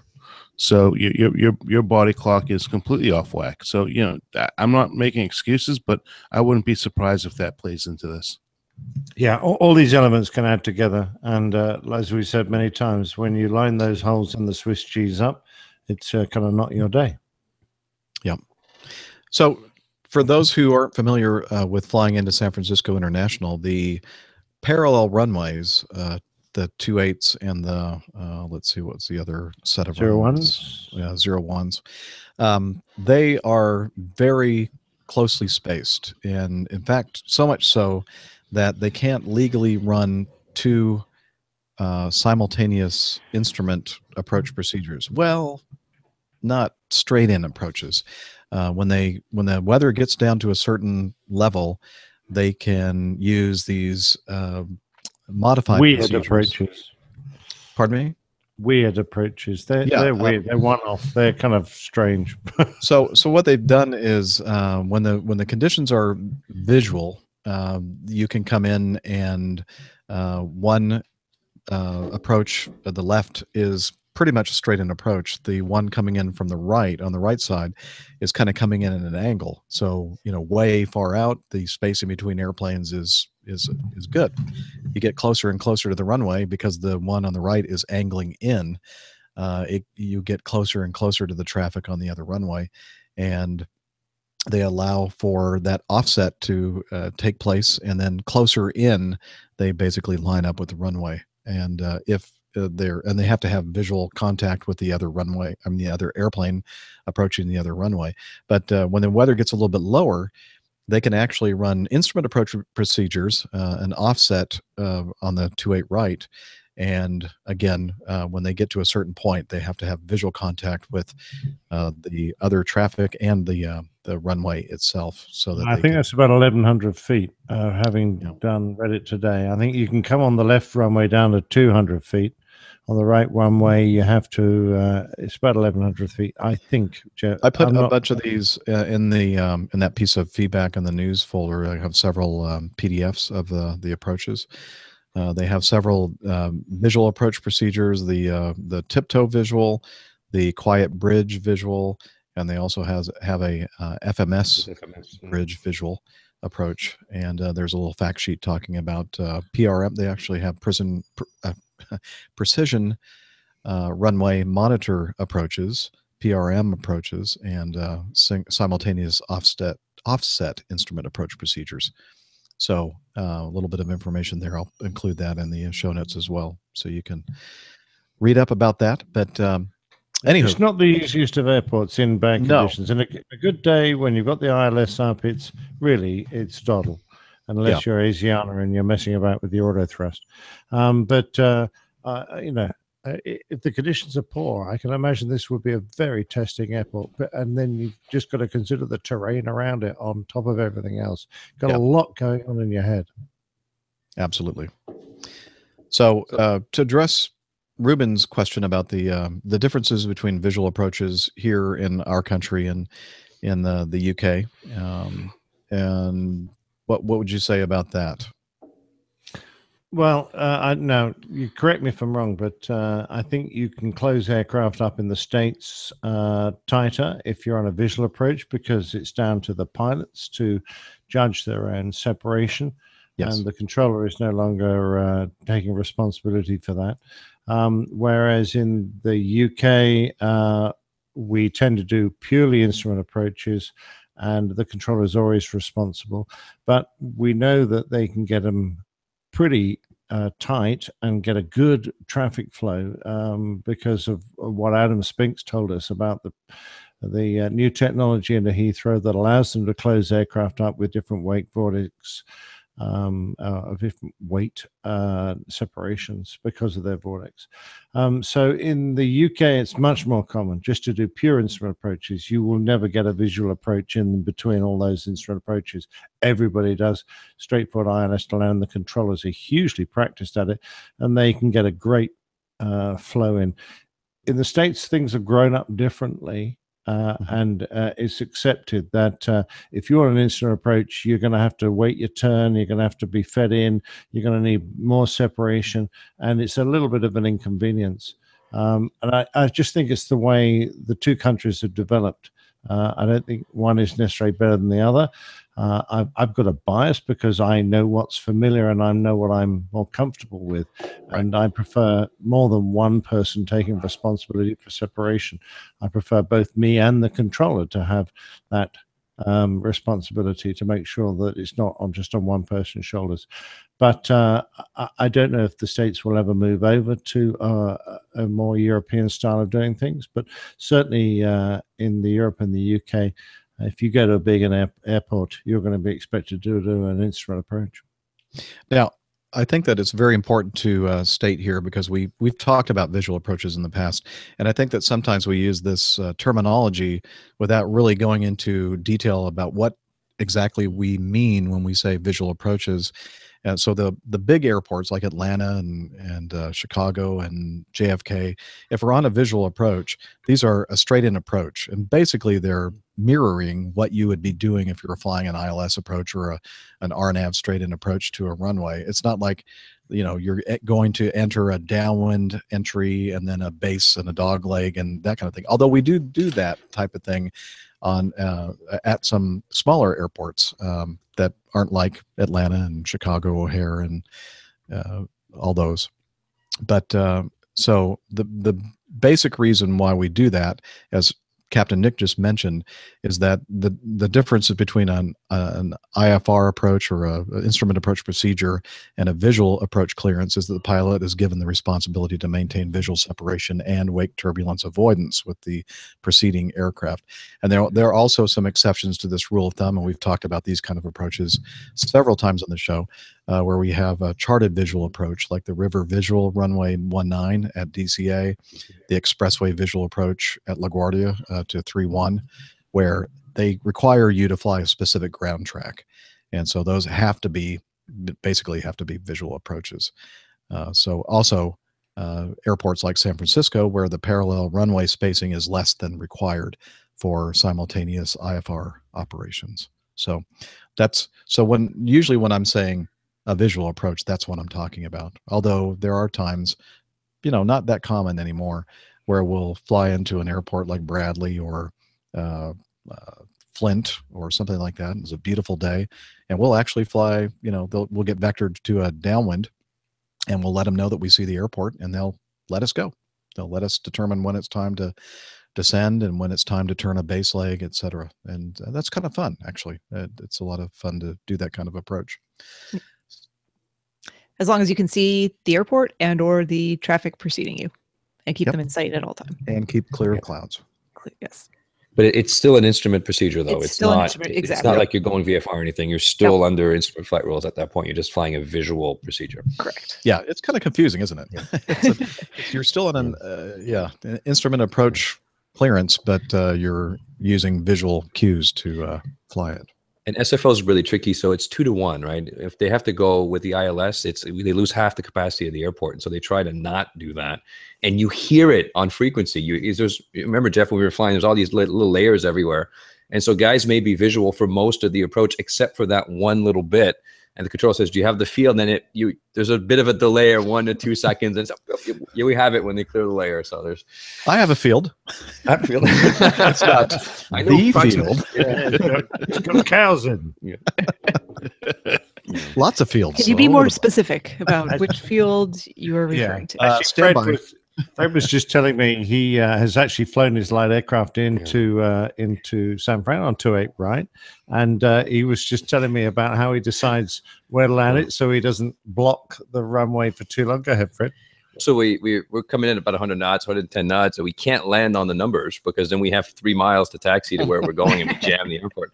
So the control will tell us, "Hey, land at Delta or land at Echo." And so we've got one guy with the taxi. We're flying at 100 knots, 100 feet over the runway, with the taxi diagram out, looking for the taxiway signs.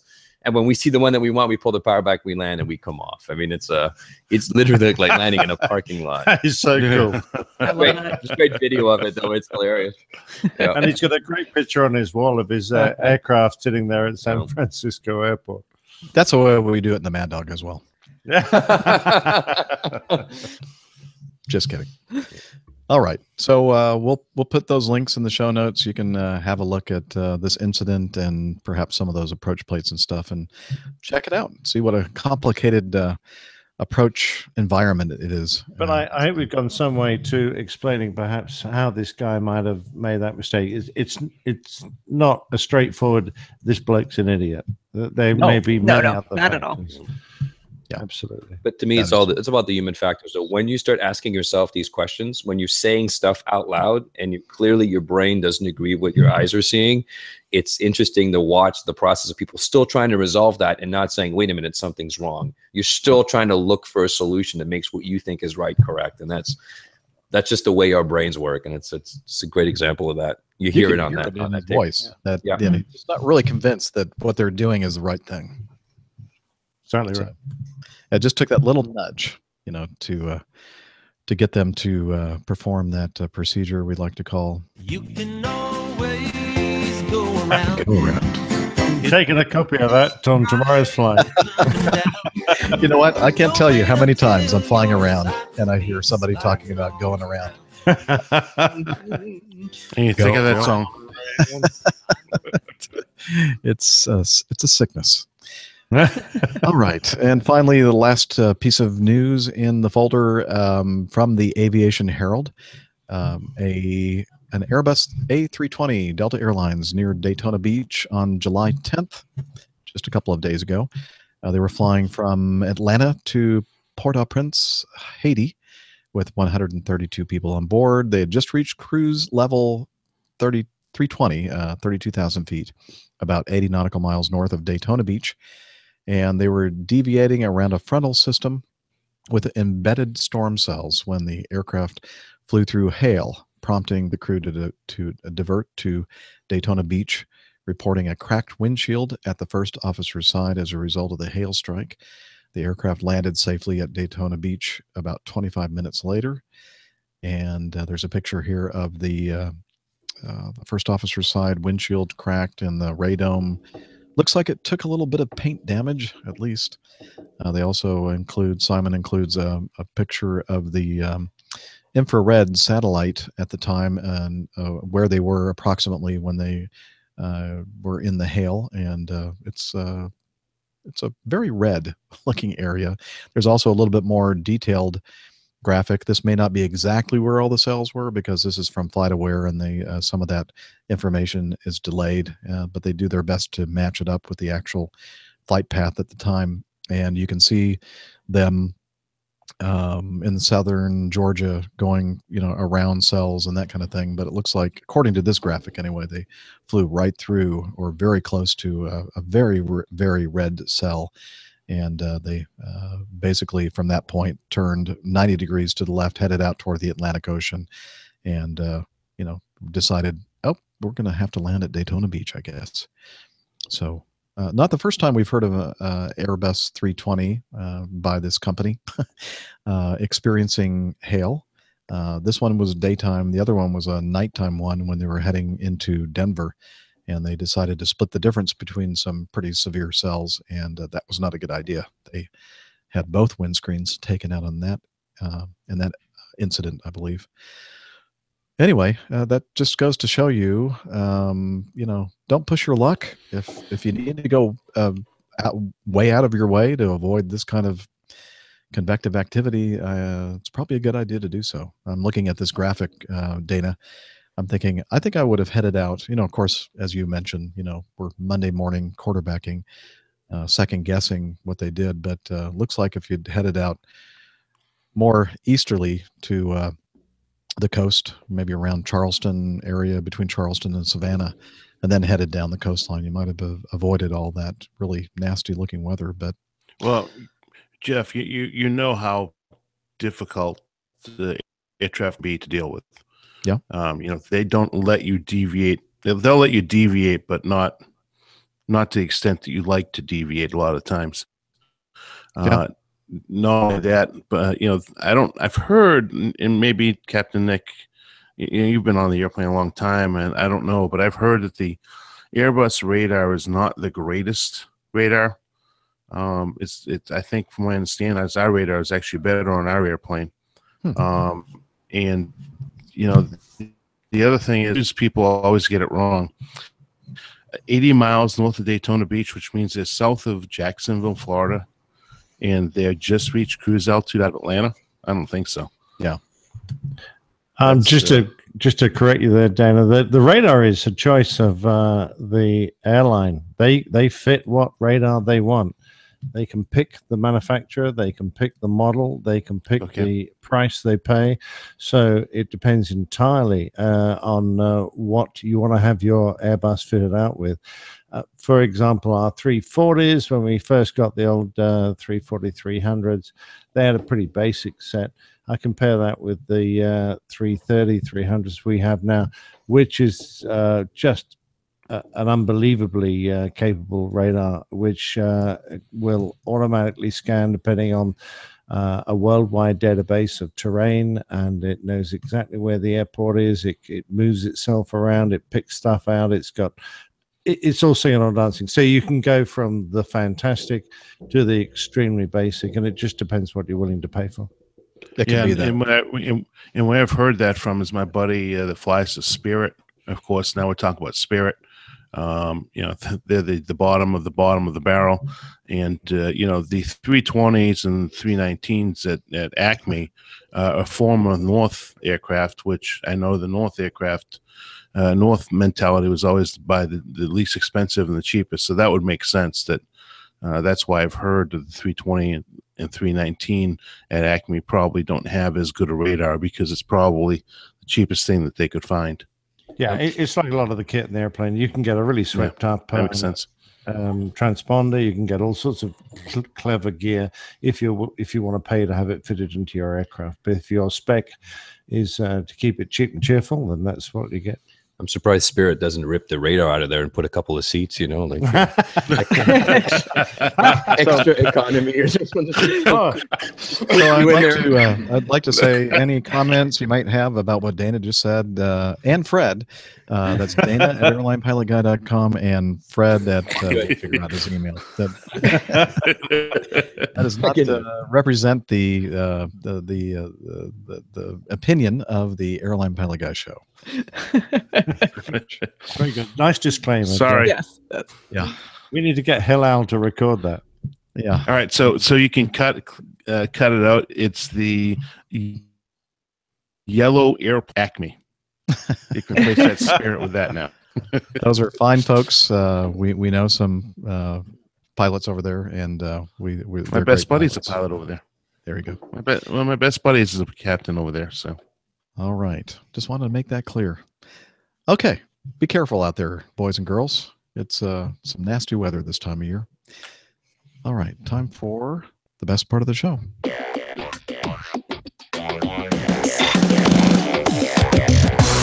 Captain, incoming message. All right. Let's start off with this from, let me get the right folder here.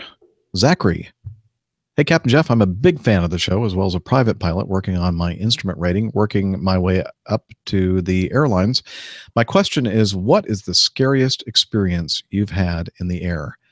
As always, tailwinds and blue skies. Zachary Smith. So, who would like to talk about that? Scariest experience you've had in the air? Well, I think because Fred's going to fly me tomorrow, I'd just like to get him to tell me now what it's likely to be. Actually, why don't we answer that question on the next show? Yeah. Stay tuned. On the next show, Nick is going to have an update for his scariest. No, I'm just kidding. I would imagine, Nick, especially your Air Force military career, you probably had some scares. That's probably the best one to tackle because it won't influence and affect my company, and I won't get any knockbacks. Let me think. Yeah, I do remember, and I told it. It's a story I told, and is in a book because someone who was writing a book about the Phantom asked me to come up with a little ditty. So we were having our main runway ripped out at my main base, RAF Lucas. And as a consequence, we deployed all our aircraft up to a base in way northern Scotland called Kinloss. And it was normally populated by Nimrod, anti-submarine warfare aircraft.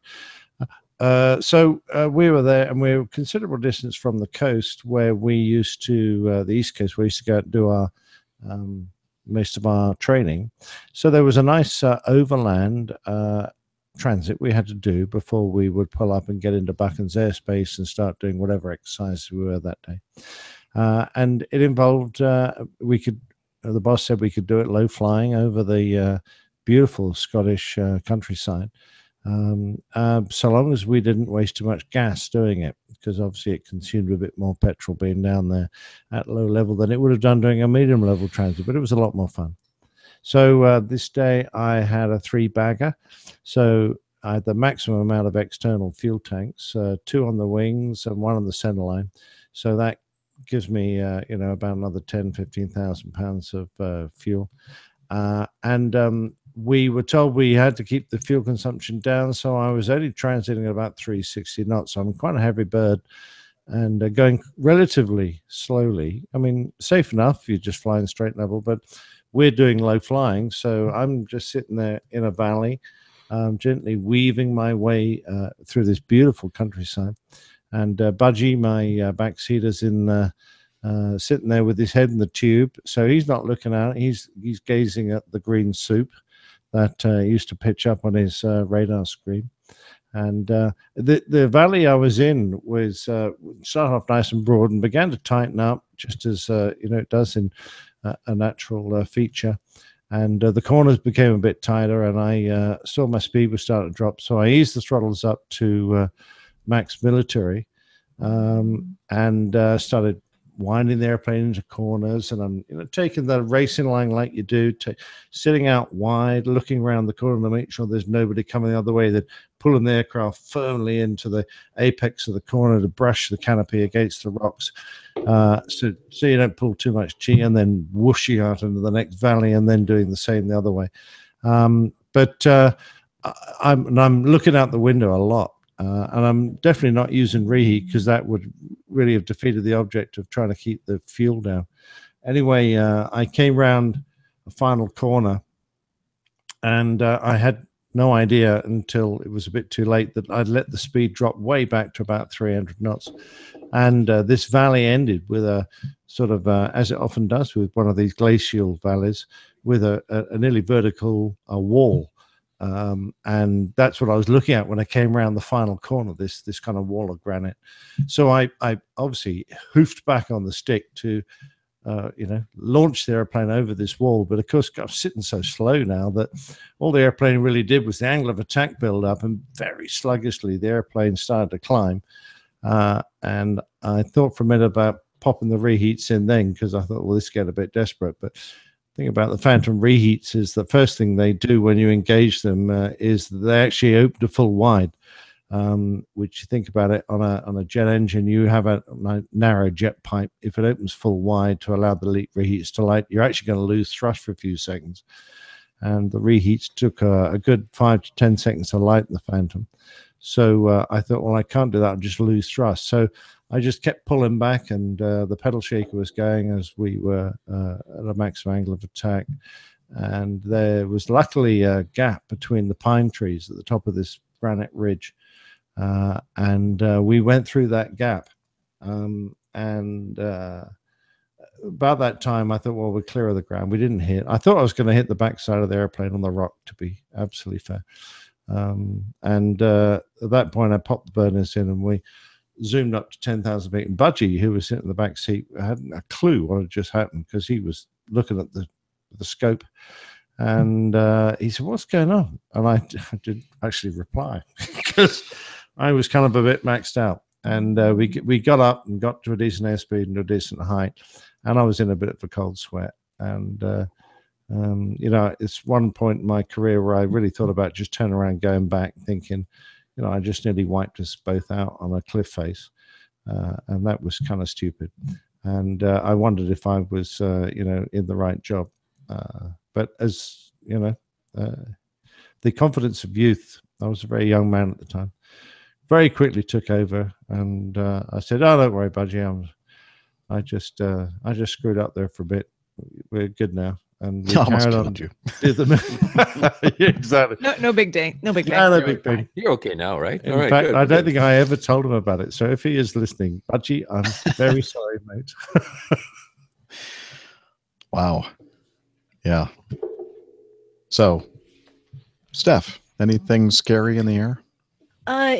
Fortunately, not anything too significant. Not anything where I was, thought I was in significant danger or distress or trouble or losing the aircraft or myself or anything like that. But Zachary mentions he's working on his instrument rating. And I think one of the scariest things for me was the first time I went out with my instructor in actual instrument conditions. Because it was not really a very nice day. It wasn't horrible, but it was windy, and the ceilings were relatively high, but we kept getting back up into the clouds to actually go in the instrument conditions and flying approaches and whatnot. And we left the airport where we were based and flew about 30 miles to the south to shoot some approaches at another small airport there. And the first one we did, as we came down, the winds had shifted, and I can't remember if we actually had a little bit of wind shear or if the winds just weren't favorable anymore, but we decided to go around there and fly the missed approach, which was all fine and good for practice for instrument flying. And as we went back out, we ended up back in a area of stronger precipitation and stronger weather, probably bordering on that green to yellow stuff on the radar. And in a single engine airplane, that's kind of challenging to deal with in the winds and rain. And being as my first time out flying in it, I was, I had the instructor with me and everything was perfectly fine, but it was very challenging, and it was definitely making me very nervous about what I was doing and making sure that I was still climbing when I was supposed to be climbing and leveling off and avoiding the obstacles that I knew were out there. So, that was kind of scary. So not nearly as scary as Nick's story, but since you're working on your instrument stuff, that's stuff to be thinking about and cognizant of. So out there was one engine stuff. Yeah, that's still you. You didn't have radar either, did you? No, we did not, which is how we ended up in that nonsense. So yikes. Yeah. So, but yeah, Dana? it was. Oh, I'm sorry. Have any stories, Dana? Yes, I do actually.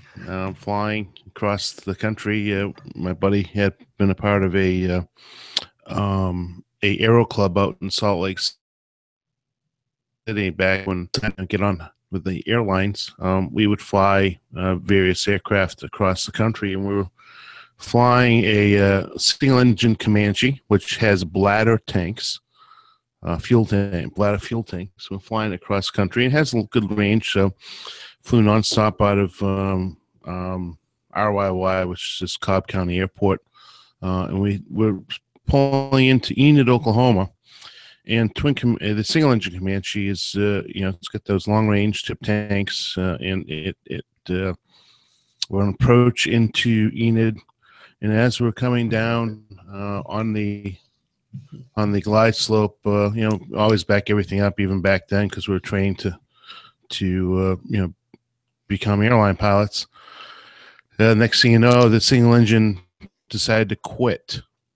Ew. And so between us and the airport, and we had CRM going on, my buddy is troubleshooting the issue, and I was flying. It was my leg. I was flying the airplane, so we were attention power lines. And there's flaps and landing gear were already down, and there was no way we were going to make it over the top of those power lines. So I pushed the nose of the aircraft over to get underneath the power lines and hopefully, get below them and land the aircraft in the field out there. And the next thing you know, the engine comes roaring back to life.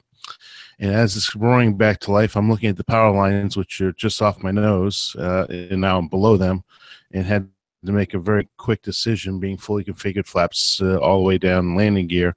I had to pull the aircraft up over the power lines, hoping that the engine would stay operating, and then we're able to successfully barely clear the power lines and land the airplane.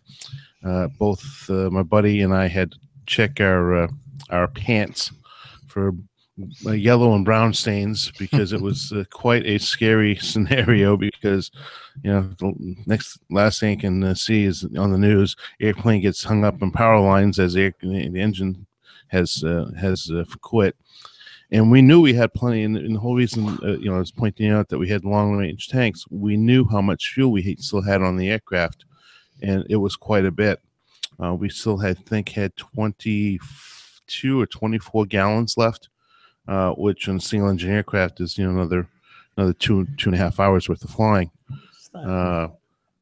So we got out. We had the aircraft gone over, and as it turns out, the bladder tank, we had to leave the aircraft there. The bladder tank was actually coming apart. Fragments of the rubber were in the fuel line and had blocked the fuel. So in switching tanks, fortunately, the fuel had been restored, and that's how we regained our engine. But that was really close. We're talking, I was 20, 30 feet off the ground, in that close to putting the aircraft into a field. That was quite an eye-opening experience. Wow, that is scary. That is terrifying. Not just eye-opening by the sounds of it, Dana, but well done, mate. Yes. Yeah. A lot of quick decisions had to happen there. But, fortunately, he and I both were instructors at Acme at that point, and he was ironically a CRM instructor, and I was a ground school instructor. So, it was a quick action, I really think, on both of our parts, knowing exactly who's going to do what, pilot flying, pilot monitoring, pilots, troubleshooting the issue. There was no question there. It wasn't fumbling around trying to go through checklists. It wasn't who's going to do what. It was immediate action, and that's what saved our butt that day. And we both recognize that even to this day. Wow. Yeah. Experience really does come into play here. And I was just reading something, I think today, that somebody had linked to on Twitter, that Sully Sullenberger was being interviewed by, I don't remember who or what media outlet, but they were asking him about, experience, 1,500-hour rule, that kind of thing. And he said that the guy that he was with, Jeff Sykes, I think. Skiles? Skiles, that's it, Jeff Skiles.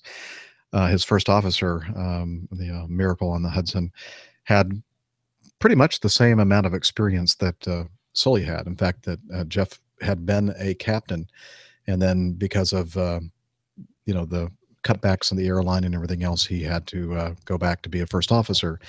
But he had about the same number of hours, nearly 20,000 hours, as Sully Sullenberger had. And the fact that the two of them had so much experience, and I guess had flown together quite a bit, there was a lot of coordination and working together without really saying anything. And he said that that was probably the difference between, a successful outcome and a huge tragedy. So like in your case, Dana, the two of you kind of just did things in sync, and not a lot of time for discussion. Yeah, and that's the primary focus of most airlines training nowadays is not, it's not the captain flying and the pilot. Not the captain and first officer. It's the pilot flying and pilot not flying. So, and it, that really builds a lot of consistency in the way, when you fly with different pilots and how you handle each situation. Obviously different pilots have different skill sets and do things better than others, but certainly we're trained to the level that we can, even at the professional level, still react the same way my buddy and I reacted, because that's how we and what we did train. So, well, not in my darn cockpit. I'm the king, I know. and whatever I say goes, and don't you even dare think about correcting me. Yeah. I can't agree, Jeff. Yeah. You lay it on, man. Well, here, Dana, we'll check back in with you next year once you're captain again, and you let us know if you agree with that sentiment. Oh, no. Agree with Jeff, agree with myself. Fred's done some interesting. I was going to say, Fred does a lot of interesting flying, and I was saving him for last. What do you have to say, Fred? I think my scariest one was about a month ago with Captain Jeff, and we were coming back to Palo Alto. He kept saying, "Let go of the controls. Let go of the controls." There's a Captain Jeff's like, "Hey, isn't that fence a little bit close?" And in my defense, that fence was not there last time I flew. It came out of nowhere. No, it really did. But so I went back and I looked into this. Had to put a fence around the airport for TSA requirements. Has to be a certain height, but they can't put the fence on final because we couldn't make the runway. And so there's actually a cutout in the fence where we land. But if you look out the side of the window, it's actually really scary because you see the fence, which is not there underneath the airplane. So, oh, sure, Fred. He's just telling you this to make you feel better. I was lifting my legs up. I had one tailwheel landing, a crosswind landing, where we had all of it in. We had all the rudder, all the aileron in that we could without putting the wingtip down, and we were still tracking across the runway. And we had no choice. We had to land, and it was getting dark, and we were getting low on fuel, and we waited as long as we could, but we were just like with all of it in, and the plane was just gonna that's what's gonna. And I just remember thinking, going, that's what going off the runway is going to feel like. I'm going to be able to tell people about it. But no, I think the scariest one was I actually had a passenger one time, and I'm so used to flying with pilots. I'm not used to flying with civilians, maybe people that don't have experience, civilians, muggles, whatever you want to call them, people that don't have experience in GA airplanes. Muggles, yeah. That's the perfect term for them. I'm just so used to learning to fly. And this person was about to have a panic attack, and I remember thinking, I don't know what to do. And I think that's probably the scariest thing that can ever happen. I mean, I know how to fly the airplane. I know how to talk to air traffic control. I have 100 hours or 200 hours under me. If this person starts to freak out, I don't know what I'm going to do. Oh, Dana has the answer. What would your answer be, Dana? If somebody freaks out? Well, for example, if the captain freaked out, what would you do? Well, in my pre-flight briefing all the time is, if you're going to kill me, I'll knock you out and we'll talk about it later. There you go. That's what you should have done, Fred. Yeah. Grab a wine bottle.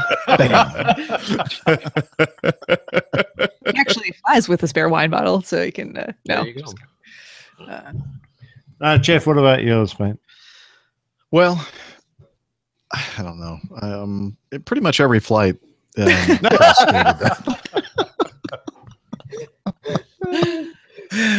That's why I drink so much. Yeah. I don't know. As I'm sure many of you have a lot of different things that kind of got your adrenaline up and that kind of thing. But the one that I just think of that really, after we landed, I didn't think that I would actually be able to stand up and say goodbye to the passengers. And it wasn't my leg. I was the pilot not flying back then. Now it's pilot monitoring.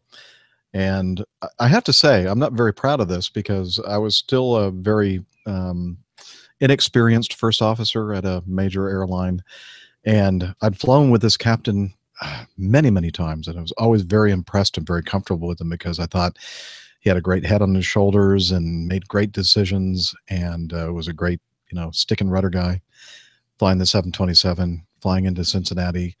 And there were just thunderstorms, like really just bad thunderstorms all along. And all the airplanes ahead of us and behind us were concerned about it. And every single airplane in front of us basically stopped their approach and went around. And I'm assuming that that's what we're going to do too. And approach control said, Acme, what are you going to do? And they said, just tell them we're going to continue and take a look. And I went, okay. Like, really? It wasn't registering in my head that that was a decision that this guy was making, because I just assumed that we were going to do as everybody else did. He kept going down. And when we broke out, there was lightning all over the place. You could see the bolts hitting the ground very near the runway. It was huge downpour. You could hardly see anything. The wipers are going full blast. And it was one of those situations where I was thinking to myself, I was almost frozen. I couldn't even say anything. And I'm thinking, I know I should say, don't do this. Let's go around. Let's not do this. But that's a syndrome that some people have called first officeritis, where you just kind of let things happen, and even though you should say something, you don't, and you think it's going to work out and it's going to be fine. And in our case, it did, but it was terrifying. And the passengers were the ones that I saw getting off the airplane. They were white. They looked like ghosts. And I thought, why did we do that? Why did I not say anything? And again, I'm not proud of that at all. But from that point on, I thought, I'm never, ever going to let that situation occur, because I thought that, we were basically risking our lives and all the lives of our passengers at that point. And I should have said something. I should have said, we need to go around. I'm not comfortable with this, but I didn't. And I think it was because I just couldn't accept this guy doing that. I'm thinking, well, this is not that guy. Why are we doing this? I just, anyway, so that was probably the scariest situation I've ever been in. Or someone that you do respect and have flown with and know well, and you say, well, they know what they're doing. Maybe they've been in this situation before and they've got the experience to manage it. And, if you're the junior person there, it's easy to go along with that sometimes. Yep. If you must have seen the video of the Silver Fox doing his, it's a video, it's an audio of the Silver Fox doing his VOR approach. It's a really old accident. And the flight engineer is encouraging this captain to press on an approach when things are obviously not working well. And the captain, his nickname is the Silver Fox. And the engineer is doing his thing and saying, the Silver Fox is going to have this. And the first officer is trying to tell them both that there's something seriously wrong with the altitudes they're flying on the approach. And they're not listening to him. He's doing his best, and they're just not listening to him. And in the end, they all die because they hit the ground well before the runway. It was like in Alaska, I think, right? I don't remember. I just remember it being this audio, and the captain's called the Silver Fox, and the flight engineer is saying, he's telling the first officer basically to shut up because the Silver Fox knows what's going on. He's boosting this guy's ego, and actually, they're both of them are just completely out of order, and the first officer is the only person on the flight deck who knows actually that they've made a mistake. Very sad. Wow. But we all learn from that, Jeff, and luckily you've got a lesson there that it worked. You'll live with for the rest of your life. Yeah. But if you could just go back and do it over again, you'd say never again. I'm never going to let that happen again. Yeah. But of all the people, it was just like, that's the sharpest guy that I've ever flown with, and he's the one that led me down that primrose path. You always got to be careful. That's interesting, isn't it? Yeah. Okay. Oh, excuse me. The beer is talking. Let's continue on with the next piece of feedback. This is an interesting one sent to us by our good friend Liz Piper. And it's an article from The Balance, thebalance.com, written by Serena Houston. And the title is, Can Pilots Have Successful Relationships? Again, can pilots have successful relationships? And we're not going to read the whole thing here, but we'll include a link to it in the show notes. And it's a very well written and very well done article. She interviewed some airline pilots, and I just highlighted some of the comments in the article here just to talk a little bit about it. But for instance, how hard can it be to fly around the world, indulging in drinks at hotel bars with fellow crew members? For an unlucky number of pilots, their relationships or marriages end due to one or more of these challenges, which lead to misunderstandings. So in other words, they're saying that even though it sounds like we have what do we always say? The lifestyle. Living the dream. Yeah, living the dream, or I can't think of the term that I use. Anyway, just an incredible lifestyle that we lead, the jet-setting lifestyle, but it's not easy. we sometimes fly to places around the world that are exotic and just beautiful locations and just incredible experiences. But the other side is the ugly side that nobody really sees, and the fact that we're away from home for so much of our time. And anyway, this article goes in and talks about pilot divorces and everything else. And interestingly, I thought the two of the airline pilots that Serena interviewed were female pilots, and they basically said the same exact thing. It doesn't matter whether you're male or female, husband or wife, or whatever partner you are. It's tough on relationships. What do you think? I thought it was an excellent written article, and I actually shared that with both my significant other, my wife, and a few of my choice friends to give them an idea what it's like to be a pilot, because it's pretty much right on the money on the day in, day out, what we do.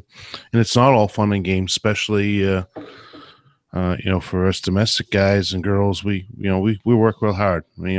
I only just got done flying a 3-day trip, came home, and it was an easy 3-day trip, but it was very taxing because I was up late every night.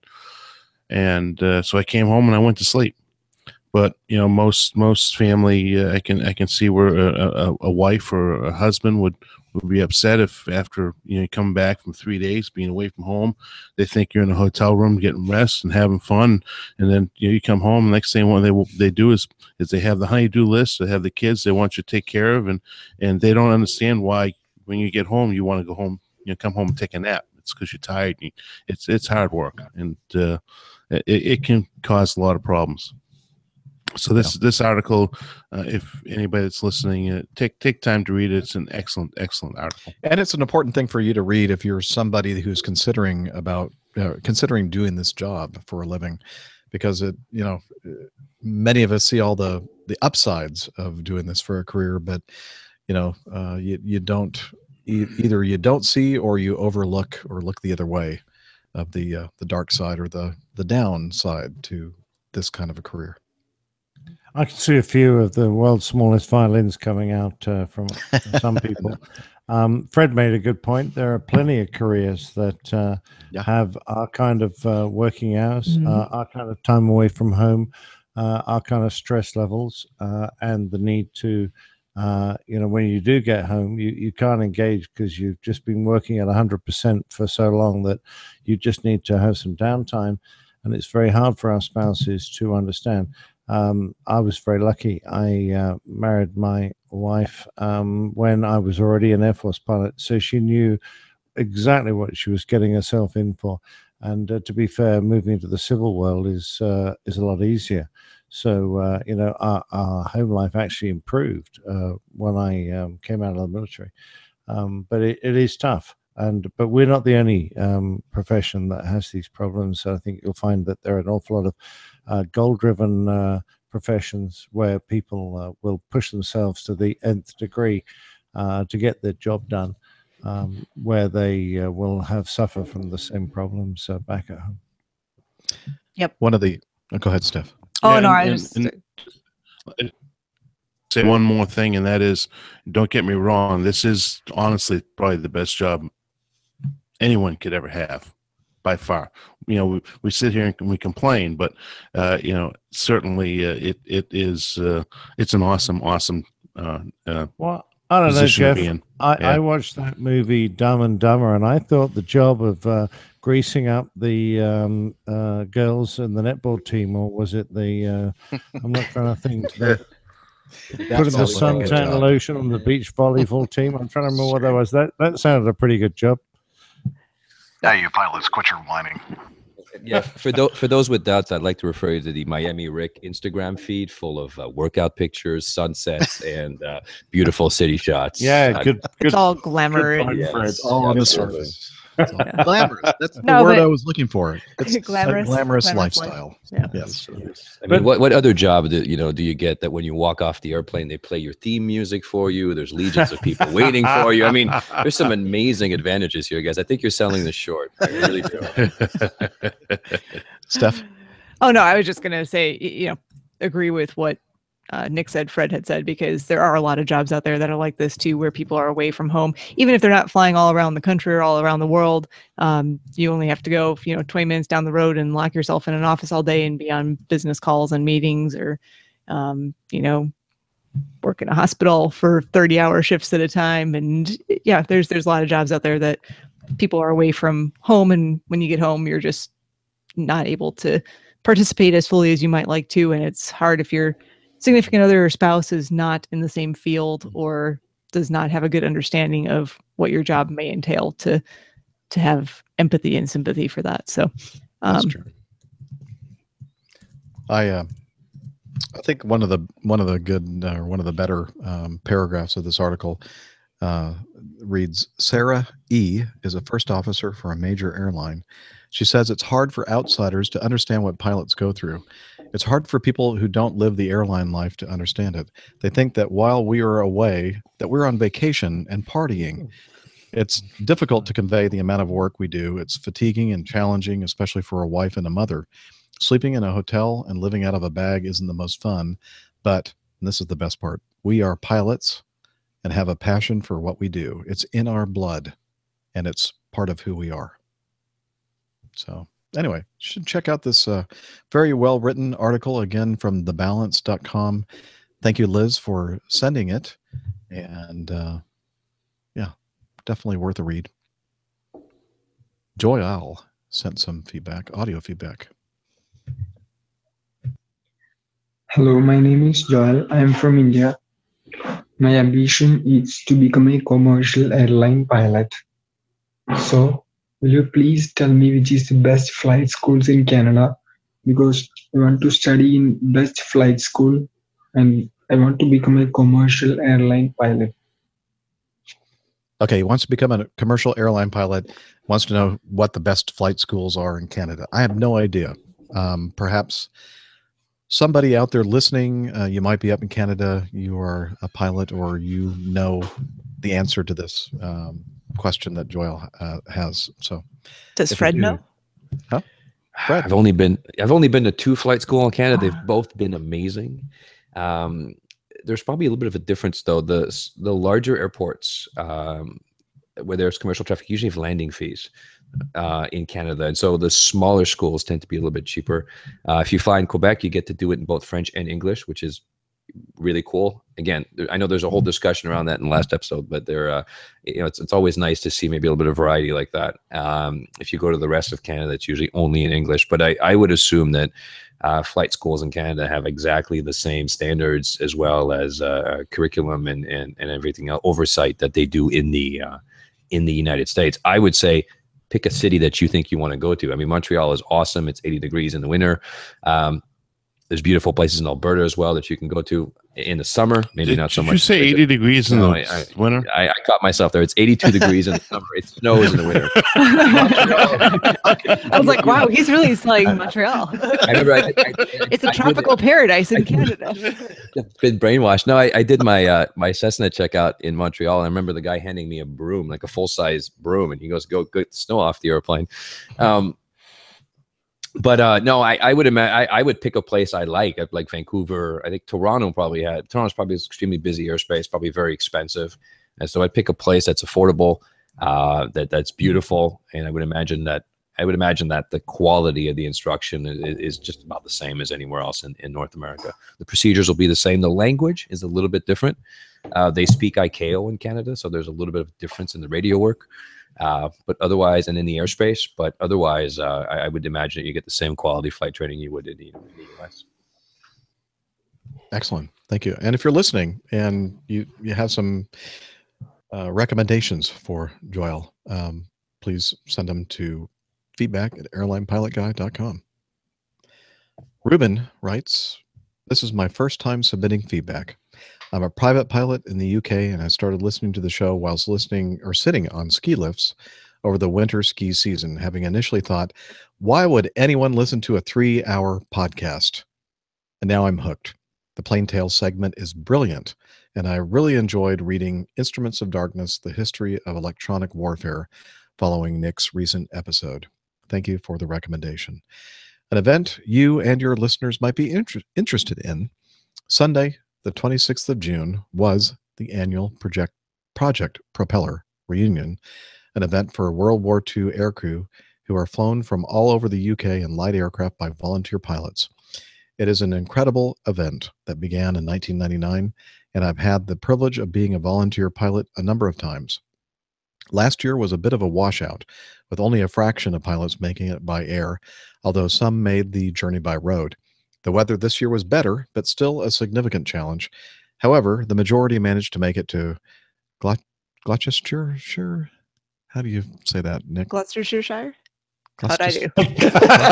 I'm loving this. Keep going, folks. Oh, Gloucestershire. Gloucestershire. I'm sorry. I read too many. I read too many Gloucestershire. Yeah, it's late. I'm gonna blame Okay, it. how about Gloucestershire? Formerly Staverton? How to do with that one? Staverton. Staverton. Staverton. I should let Nick read this Why one. are we reading this? Well, you should have done, but I don't know where it is now. That's right. With over 90 airplanes and over 150 veterans in attendance, I had the pleasure of flying a former gunner who took the controls and flew the Piper Arrow up until we hit low cloud by BRIZE. Bryce Norton. Bryce, dang it. Which required a short diversion into Wickham before continuing. That's very good. You got that one right. Oh, yes. Wait a minute. Where's my bell? Thank you. It's an amazing event which takes so many volunteers from the organizers, air traffic, the marshalers, catering, transport, entertainment, but it is fantastic to see the aircrew together. Only they can relate to a world that is so far removed from what we know today. Maybe Captain Nick could make it next year. I'm sure he could borrow an Acme red plane for the day. And then he sent us some links to Project Propeller, which sounds like an amazing event. And we'll put those in the show notes as well. Yeah, no problem. In fact, I have one of those Acme red airplanes parked in my backyard because we've got too many now, and they had a few left over. So I could borrow it anytime I want. No problem at all. Excellent. And I just love the use of the word aeroplane. It's just gorgeous and beautiful. And I like that. It caught my attention because Jeff actually read it as aeroplane. It's a big old aeroplane. Aeroplane. Yeah. Big old jet aeroplane. No, that's not it. Next time I'm going to practice pronouncing these English place names. That would be fine, but we actually prefer it the way it is, Jeff. It's a lot more entertaining. A lot more entertaining.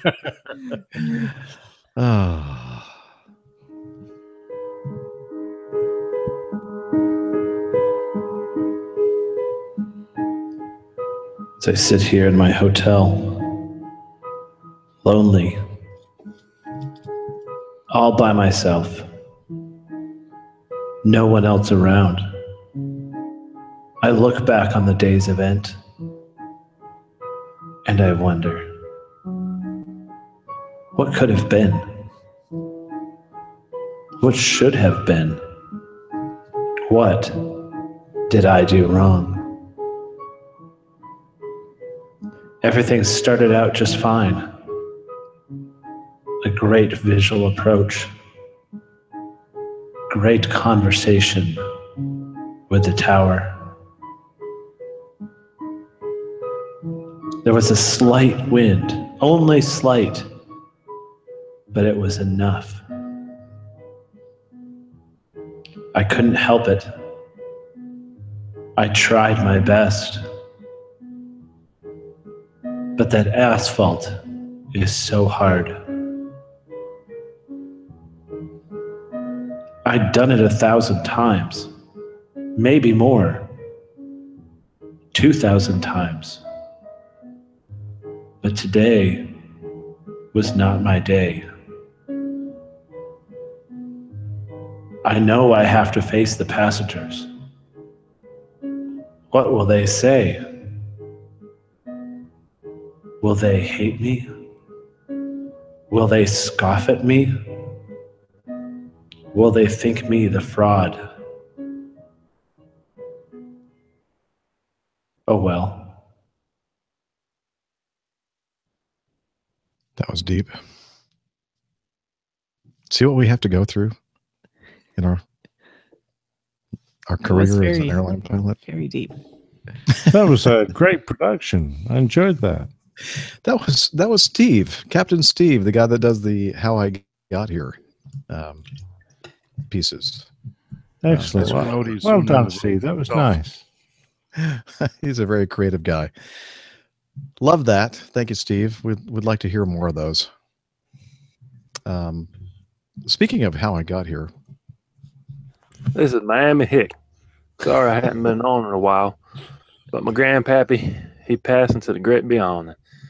I've been taking it kind of hard because I feel like it was my fault. We was at the hospital and he was in desperate need of blood, and I could not remember his blood type, but I got to admire his spirit all the way up to the end. He kept telling me, be positive, be positive. So I've been taking it kind of hard. I'm down here at Joe's Bar and Grill, and I wanted to do a little episode of This Is How I Got Here.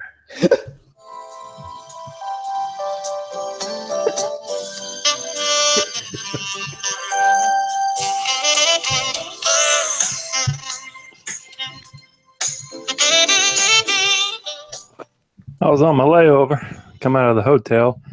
I took a left, went down about 2 blocks across the street, and there's Joe's Bar and Grill. And this is how I got here.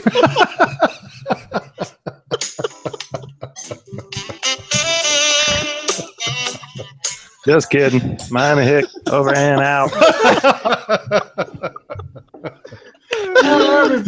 Classic. Be positive. That's freaking awesome. I go freak girl. I love it. Nice one, man. Nice one, Hick. Oh, somebody in the last show was talking about they need their Miami Hick. Well, whoever that was. There it is. I hope you enjoyed that. That's 10 shows worth. That was brilliant. Oh, we love you, man. That was awesome. How great. I got here. No, I went out this way. Oh boy. So good. Maybe we should go with something more serious, like this week's installment of Wooden Wonders, actually Plain Tales, entitled Wooden Wonders and Aluminium Overcast, Part 1.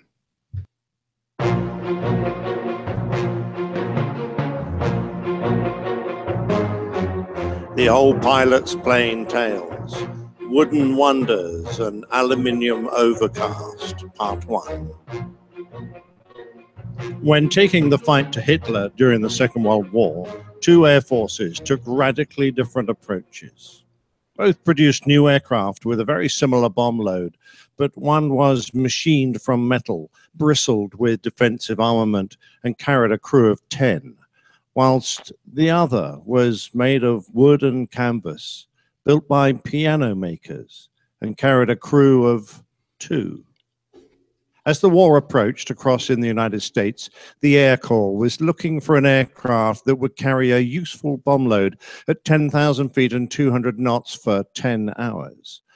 Boeing, Douglas, and Martin would conduct a fly-off, and the Army Air Corps were very interested in Boeing's Model 229, despite the evaluation aircraft crashing when it took off with its gust lock still engaged, and it being almost twice the cost of the Douglas aircraft.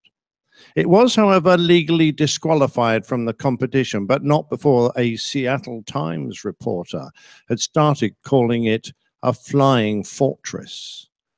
The Fortress was a 4-engined heavy bomber that used General Electric turbo superchargers on its Wright Cyclone engines.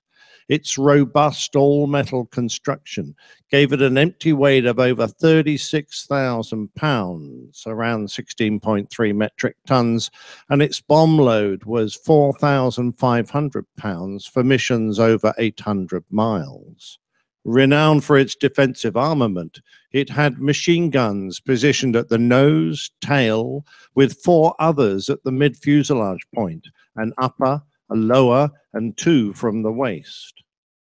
Following the discovery of a legal loophole, production of the aircraft, now designated the B-17, went ahead, and a number entered service for operational evaluation. Although more were requested, by Pearl Harbor, less than 200 were in service. The aircraft went through various improvements until it bristled with 13 guns, including remote chin and ventral turrets. This was a formidable defensive power, but even more so when combined with the firepower of an entire bomb group formation flying in a combat box. Luftwaffe fighters couldn't attack without dozens of machine guns engaging them from many aircraft. Such a tactic, however, relied on individual aircraft not evading, as the entire formation had to fly constantly in a straight line. The B-17 was noted for its ability to absorb battle damage and still reach its target and bring its crew home safely. Wally Hoffman, a B-17 pilot, said, "The plane can be cut and slashed almost to pieces by enemy fire and bring its crew home." The Luftwaffe assessed that it took around 20 hits by 20mm shells to bring down the B-17, and on average their pilots only hit with about 2% of shots fired. This meant that a fighter had to fire around 1,000 rounds to be effective, and they usually carried only half that. To cope with the threat that the B-17 represented, changes were made, such as the Focke-Wulf doubling its complement of cannons. Whilst the combat box formation improved loss rates, it presented a rich target for flak, and fighters modified their tactics to include high-speed slashing attacks and frontal engagements. As a result, the B-17's loss rates were as high as 25% on some early missions. On the first raid on the ball bearing factories at Schweinfurt, 36 out of 291 aircraft were lost, killing 200 men. And it wasn't until the advent of long-range fighter escorts, particularly the P-51 Mustang, did the B-17 become strategically potent. However, despite extended fighter cover and improved defensive firepower, the tactics of daylight bombing incurred a punishing loss rate. From the second Schweinfurt attack, 650 men did not return, and out of 291 bombers, only 33 landed undamaged. Other raids also became notorious. In October 1943, the 8th Air Force alone lost 176 bombers, and in January the next year, similar losses were to occur. Albert Speer, in his book Inside the Third Reich, commented that there were 300 King Tiger tanks at Munich rail station waiting to be moved to the front, but because of raids on German oil factories, they had neither the railways nor the fuel to move them. However, those raids on the oil factories took their toll. In total, 922 B-17s were lost, with nearly 10,000 men killed, wounded, or captured. With the loss rates that the B-17 suffered in the European theater, some bomber groups suffered from morale problems. With death rates from single raids rising to the hundreds, it took strong leadership from the group commanders to pull their units back into a fighting force that could both protect itself and inflict meaningful damage on the enemy. However, in February 1944, the third raid on Schweinfurt highlighted what was to become known as the Big Week. The Mustangs and Thunderbolt escorting fighters had been equipped with extra long-range tanks that could accompany the bombers through the whole mission. The fighters reduced the loss rate to below 7%, but this still meant that 247 B-17s would be lost that week.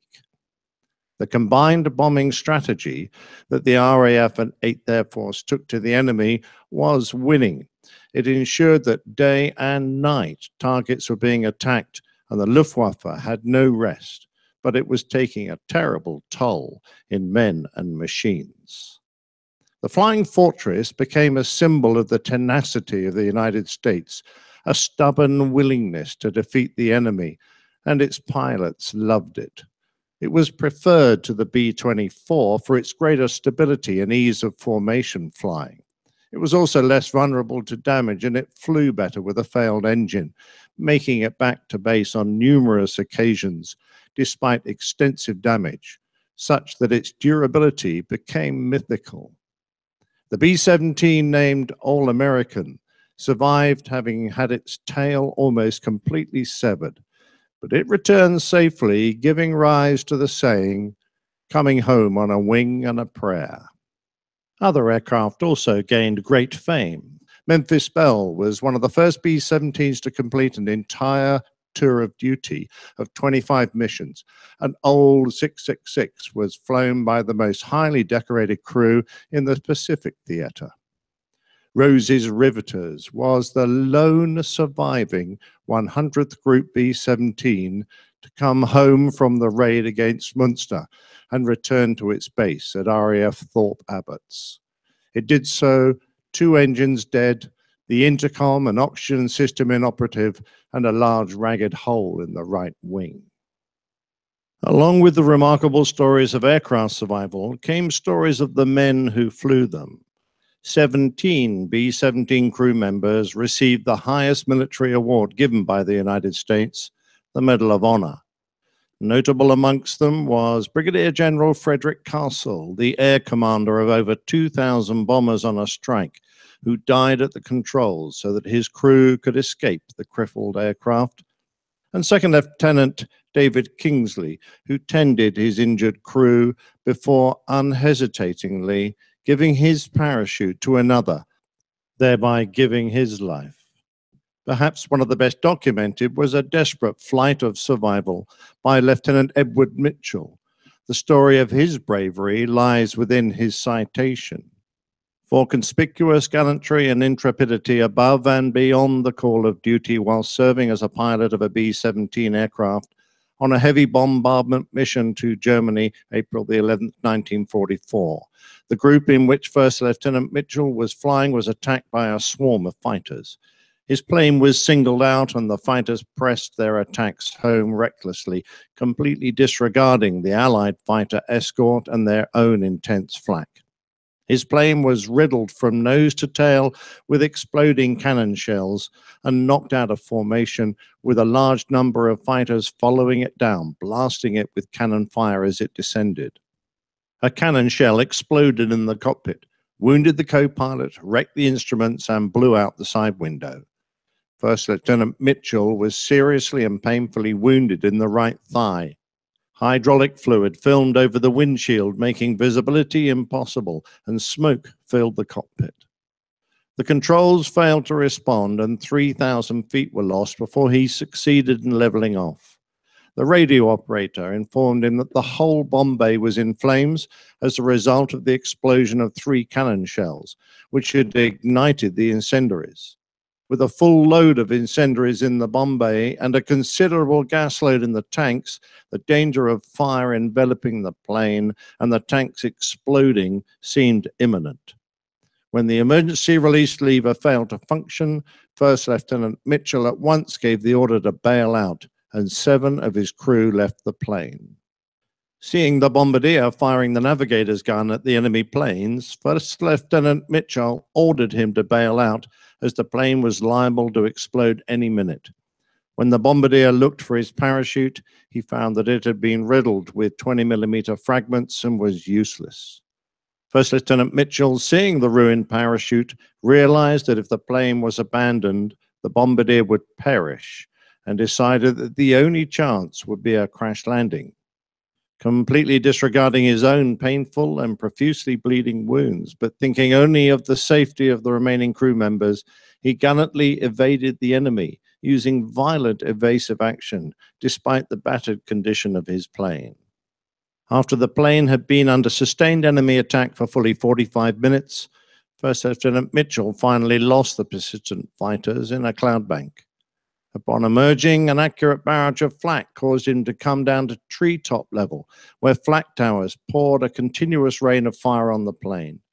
He continued into France, realizing that at any moment a crash landing might have to be attempted, but trying to get as far as possible to increase the escape possibilities if a safe landing could be achieved. Mitchell flew the plane until he became exhausted from the loss of blood, which formed in the floor in pools, and he lost consciousness. The co-pilot succeeded in reaching England, and sighting an RAF field near the coast, Mitchell finally regained consciousness and insisted on taking over the controls to land the plane. The undercarriage was useless, the bomb bay doors were jammed open, the hydraulic system and altimeter were shot out. In addition, there was no airspeed indicator. The ball turret was jammed with the guns pointing downwards, and the flaps would not respond. Despite these apparently insurmountable obstacles, he landed the plane without mishap. Edward Mitchell's bravery seemed only to be matched by the strength of his remarkable aircraft. Another Medal of Honor winner, Snuffy Smith, however, was not a typical hero, as he quickly gained a reputation as a stubborn and obnoxious airman who did not get along well with the others. Consequently, it was 6 weeks before he was assigned his first combat mission. When he finally got airborne, Staff Sergeant Smith's bomber was hit, rupturing the fuel tanks and igniting a massive fire in the center of the fuselage. The damage to the aircraft was severe. Systems had failed, and the very structure of the aircraft was at risk. When Smith's ball turret lost power, he scrambled out to assist the other crew members. 3 bailed out, but Smith tended to 2 others who were seriously wounded. The heat from the fire was so intense that it began to melt the fuselage, threatening to break the plane in half. For nearly 90 minutes, Smith alternated between shooting at the attacking fighters, tending his wounded crew members, and fighting the fire. To starve the fire of fuel, he threw burning debris and exploding ammunition through the large holes that the fire had melted in the fuselage. After the fire extinguishers were exhausted, Smith finally managed to put the fire out, in part by urinating on it. Staff Sergeant Smith's bomber reached England and landed at the first available airfield, where it broke in half as it touched down. The bomber had been hit with more than 3,500 bullets and pieces of shrapnel. As a final touch, Smith was doing KP duty the week that he was awarded the Medal of Honor as punishment for arriving late to a briefing. For the United States, the B-17 was a versatile aircraft that served in dozens of units and in many theaters of combat throughout World War II. However, its main contribution was in Europe, where its shorter range and smaller bomb load didn't hamper it. However, during the time the 8th Air Force operated in Europe, over 3,300 B-17s would be lost. but their bomb groups would have dropped 500,000 tons of ordnance on the enemy. Despite its limitations, however, more than 12,000 would be produced to serve the American forces and many other countries around the world. Production ceased in 1945.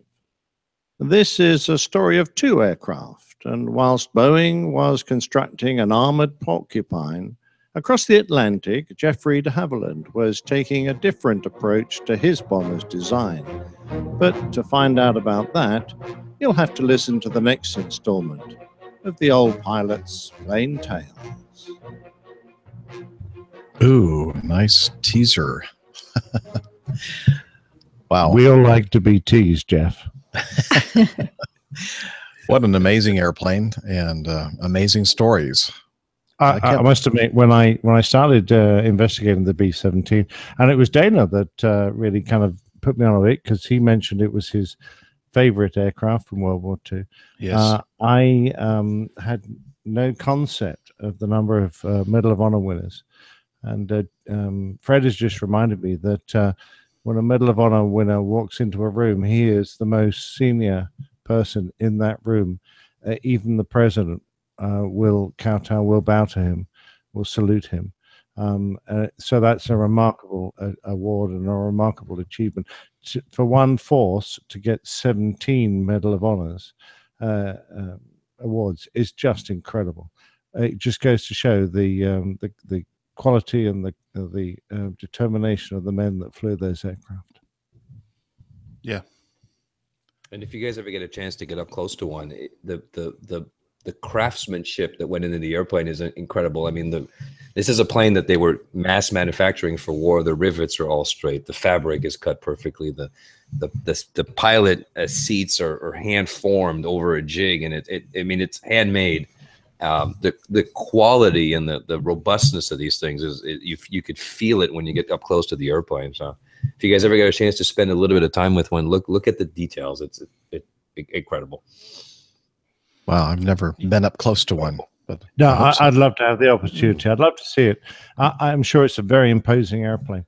Well, and there are two places very recently that I visited that you can get pretty darn close to the 17. That's I mentioned the World War II Museum in New Orleans, which is a fantastic museum. And then recently, when I was in Dayton, they had a very nice display of the 17 sitting right there. So it's always been an impressive aircraft to me. I know we talked about it a long time ago, Nick and I, about which aircraft was, the English, your English version, which is the nighttime bomber, or the B-17. The Lancaster, that would be. Lancaster. Yep. Yeah. Funnily enough, I don't compare it, because the Lancaster had quite a different bomb load. I compare the B-17 with the Wooden Wonder, the Mosquito. Yeah, true, and but it was just, as you just mentioned, it was a very durable, very rugged, and very fairly reliable aircraft for most of its air crews. Even though they lost a lot of them, you didn't have fighter cover, and one thing you didn't talk about was the influence of the it, of course, wouldn't be talked about in this, but the dramatic drop in loss of aircraft once the Mustang came about in the war.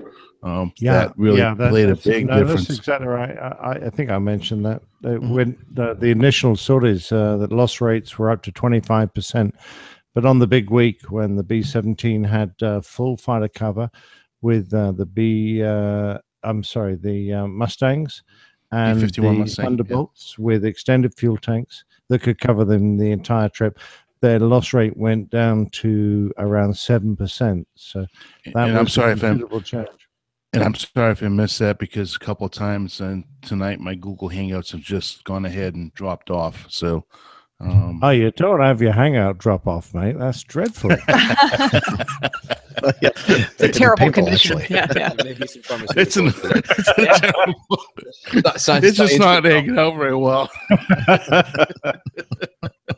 But thanks, Dana, because the B-17 is, Flying Fortress is a remarkable thing. It was a Boeing airplane, and they marketed it wonderfully. And despite the fact they managed to crash their only demonstration aircraft in the fly-off, which I thought was a bit of a sad event, the aircraft was obviously admired and loved by the American military, which is why it became one of the best and most wonderful aircraft in the Second World War, the best known and most loved, I think, is what I'm trying to say. Yeah, and the fly off, I kind of missed that too. Did you mention the reason why it crashed? Yeah, because they left the gas locks in. Yeah, the gas locks in. Yeah, terrible pre-flight. Well done, guys. I think we've covered that before. Well, another excellent job. Yes. Thanks, Jeff. Thanks, Jeff. But really, this is a tribute to the guys that flew in that aircraft. And I know there are still a few left alive. And, I would take my proverbial hat off to them. They were brave men doing an appalling job in the most dire of circumstances. And they deserve every accolade the world can give them. Absolutely. I look forward to part 2. Yeah, the Wooden Wonder, the lumber, the lumber. Oh God, I've forgotten the second. The lumber loser. No, the lumber the loping lumber or something they call it. The Wooden Wonder, the loping lumber, and there's something. Anyway, listen next week, you'll find out. Okay, we'll all find out. We'll know even for Nick. Sure. Yes. Yeah, even me. And I can't remember because it was only a few days ago I did it. Hey, this is important, and I want to make sure that we mention this on today's show, and I hope that it's not too late. And I know that most of you who this may affect are probably already fast asleep and may not hear this before this weekend. I'll forward this email to Carlos and Matt and make sure that they somehow put this information out there. But we received some feedback from Joe. He said, "Hello, Captain Jeff and the APG crew. I'll be attending this weekend's Royal International Air Tattoo, RIAT, 2017 at RAF Fairford in the United Kingdom. I'm an aircrew member with one of the U.S. Air Force displays at the air show. I hadn't heard any mention of the event in recent episodes. It is billed as the world's greatest air show by the promoters, with 8 full hours of flying displays each day and hundreds of static aircraft. It should be quite a show indeed." And Joe, and he told us only to refer to him with his first name because of restrictions that they have with social media and such. He is a crew member on the Osprey, the CV-22 Osprey aircraft, which is an amazing airplane. And I asked him, I sent him feedback once he sent in this. I said, would it be okay for those who are attending to come up to you and meet you and mention that they're part of the APG community or PTUK community? And he said, oh, absolutely. So if you want to meet a crew member on the Osprey, please look for Joe and tell him that you're part of the APG/PTUK community.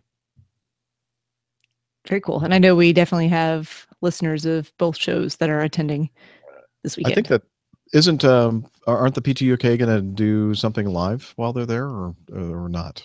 Is that, or they're just, I was going to say, but I couldn't remember off the top of my head. So yeah, I couldn't if you're wondering, go listen to their show because they will give you all the details. Yes. Yeah. So again, if you are going or you know somebody that is, please tell them to look for the Osprey and look for Joe and let him know that you heard his feedback on our show. And yeah, I think that'll be exciting. Okay. And let's see, Ivor, where's the complaint department? Yeah, this is addressed to HR, Dr. Steph. Oh. No. This is just a little heads up. I know lots of your listeners like a meetup with you pilot chaps. Not me. 3 hours of a podcast a week is more than enough. My good wife and I will be going on a couple of flights to exotic destinations, later this year, and we certainly don't want it ruined by one of you lot turning up unannounced. For your info, we will be in the Isle of Man in early August, then Los Angeles in November. The one exception is the delightful pilot Pip, who is married to one of our beautiful Manx maidens. Is that right, Manx? Would you say it like that? Yes, you would, Jeff. And people from Manx have 3 tails. Oh. Like plain tails? Well, yeah, but 3 of them. I mean, that's kind of weird. I mean, most people don't have any. Yeah. They have 3 tails in Manx. Okay. No idea what he's talking about, but okay. The Manx cat. Okay. Well, Google it, old chap. No, I know the Manx cat, but I didn't know they had 3 tails. I believe they do. I might be wrong, but it was just. Or I thought they didn't have any tails. I'm thinking of well. a different cat, maybe. Perhaps He goes you're on. Sadly, Mr. Safety and I were in the Isle of Man at the same time last year and didn't find out until afterwards. This was the week following something called Farnborough. I believe Pip is off to God's waiting room this year. I think he's referring to Florida. Looking forward to a peaceful vacation, as you chaps call it. Keep up the good work. Love and kisses, Ivor McDonald. Thank you, Ivor. We'll forward this to HR and the complaint department. Fair enough. I love his sense of humor. Yes. I'm assuming it's a sense of humor. I'd like to think it is, but I'll look forward to more feedback to confirm that or not. Okay. HR welcomes your feedback. Yes. You're quite right, Jeff. The Manx cat doesn't have any tails. Oh, okay. 3. I knew there was We went something from weird 3 about to it. 0. Yeah, well, it obviously lost 3 on the way. I'm going to try and find out where the 3 comes from. Give me a moment. Hey, Fred, cut him off. To the fridges now. It's just There's nothing you can do. It's too late. I've taken over the apartment. the 900 square foot city apartment. I can't really hide anything. Oh, shoot. Andre from Sweden. There we go.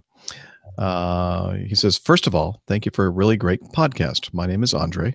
I'm from Sweden, and I'm aiming to join one of Sweden's 2 flight schools paid by the state soon. I try to read and learn as much as possible to get a fair and realistic picture of the whole aviation industry. I've got one question for you, I've got many questions, but let's just stay with this one.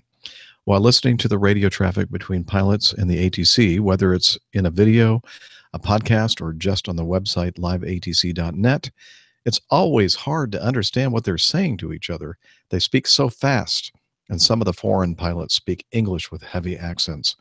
How do pilots remember and then repeat all of the instructions from ATC? Is it something they learn from experience, training, or both?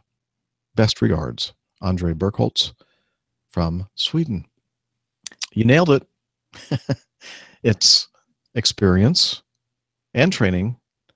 And I think I'd probably put most emphasis on experience. Once you know what it is that people communicate with each other, over and over and over again, you kind of expect to hear something, and that helps you decipher perhaps language barriers or accent barriers. And that's what I would say. What would you all say? I was going to say it's something that pilots are born with. It's an innate feature that they can understand almost incomprehensible radio transmissions, garbled talk, and indecipherable code. So I'm sorry. What, I'm not even sure what she's saying. What are you saying, Steph? I don't understand what you're saying. I would say the Isle of Man has 3 legs. So, okay. That's it. I mean, I thought it was 3 tails. We've moved on. We've moved on from that one. Oh, Dad. Okay. No, but Andre from Sweden. In all seriousness, Andre, hey, look, guys, Captain Jeff. It's 5 o'clock in the morning for me. Give me a break.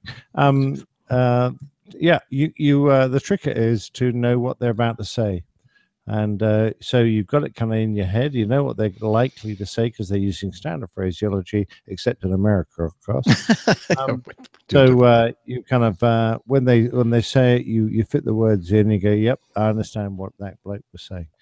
It's when they say something unexpected, like I remember trying to get everyone out of Boston, and there were a whole bunch of us waiting for taxi clearance because there'd been a thunderstorm. So there were probably about 30 of us on the frequency, and air traffic came up and gave some guys call sign because he was just basically passing continuous taxi instructions. And he gave this guy, let me imagine who it would have been. He said probably Delta 247. And Delta 247 came back and said, my finger's on the trigger. And there was this complete blank because everyone went, what the hell? So, It know, probably something said, unexpected. I was going to say, do you hear how slow I talk? That's how fast I listen. There you go. So when you say something unexpected, all hell, breaks loose, and no one understands what the hell's going on. There's only two important things: clear to land and clear for takeoff. Everything else is just noise. As long as you hear that in there somewhere, you're okay.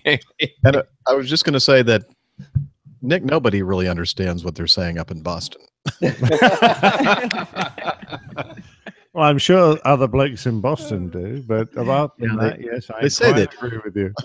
Well, I've said it before and I'll say it again. We were here first. The rest of the country has an accent. So we speak proper English in the United States. That's what we hear. Thank you. A little bit of audio feedback as we get close to the end of the show here. You may have heard of this guy.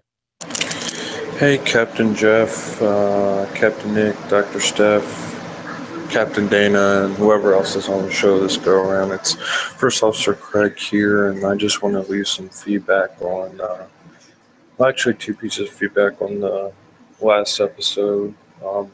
First off, with the Mokulele Airlines, I once upon a time before working for Acme Jr., flew for Mokulele Airlines. Unfortunately, I was not in Hawaii doing the island hopping they do out there, but we were being wet leased out by a company called Southern Airways Express doing the essential air service routes into Pittsburgh. And so I can attest to the company and the employees that I got to work with. Good friends with the chief pilot and flew with the director ops as well, so I'm on a first name basis with him. Know several pilots who have flown there and are still flying there out in Hawaii. So if anyone is interested in learning more about the company from someone who actually flew for Mokulele Airlines, feel free to reach out.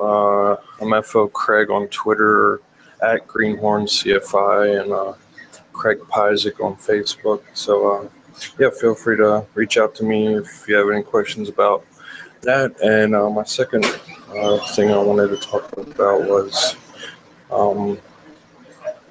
asphalt. Being based in DCA, a lot of the ramp apron area is made out of asphalt. And there's been several times already this summer where after we've been pushed out from the gate and having started the first engine, that even with a considerable amount of power coming out of the engine that we try to put into it, we're stuck in a little divot and can't get out. So then we have to start the second engine to get us moving.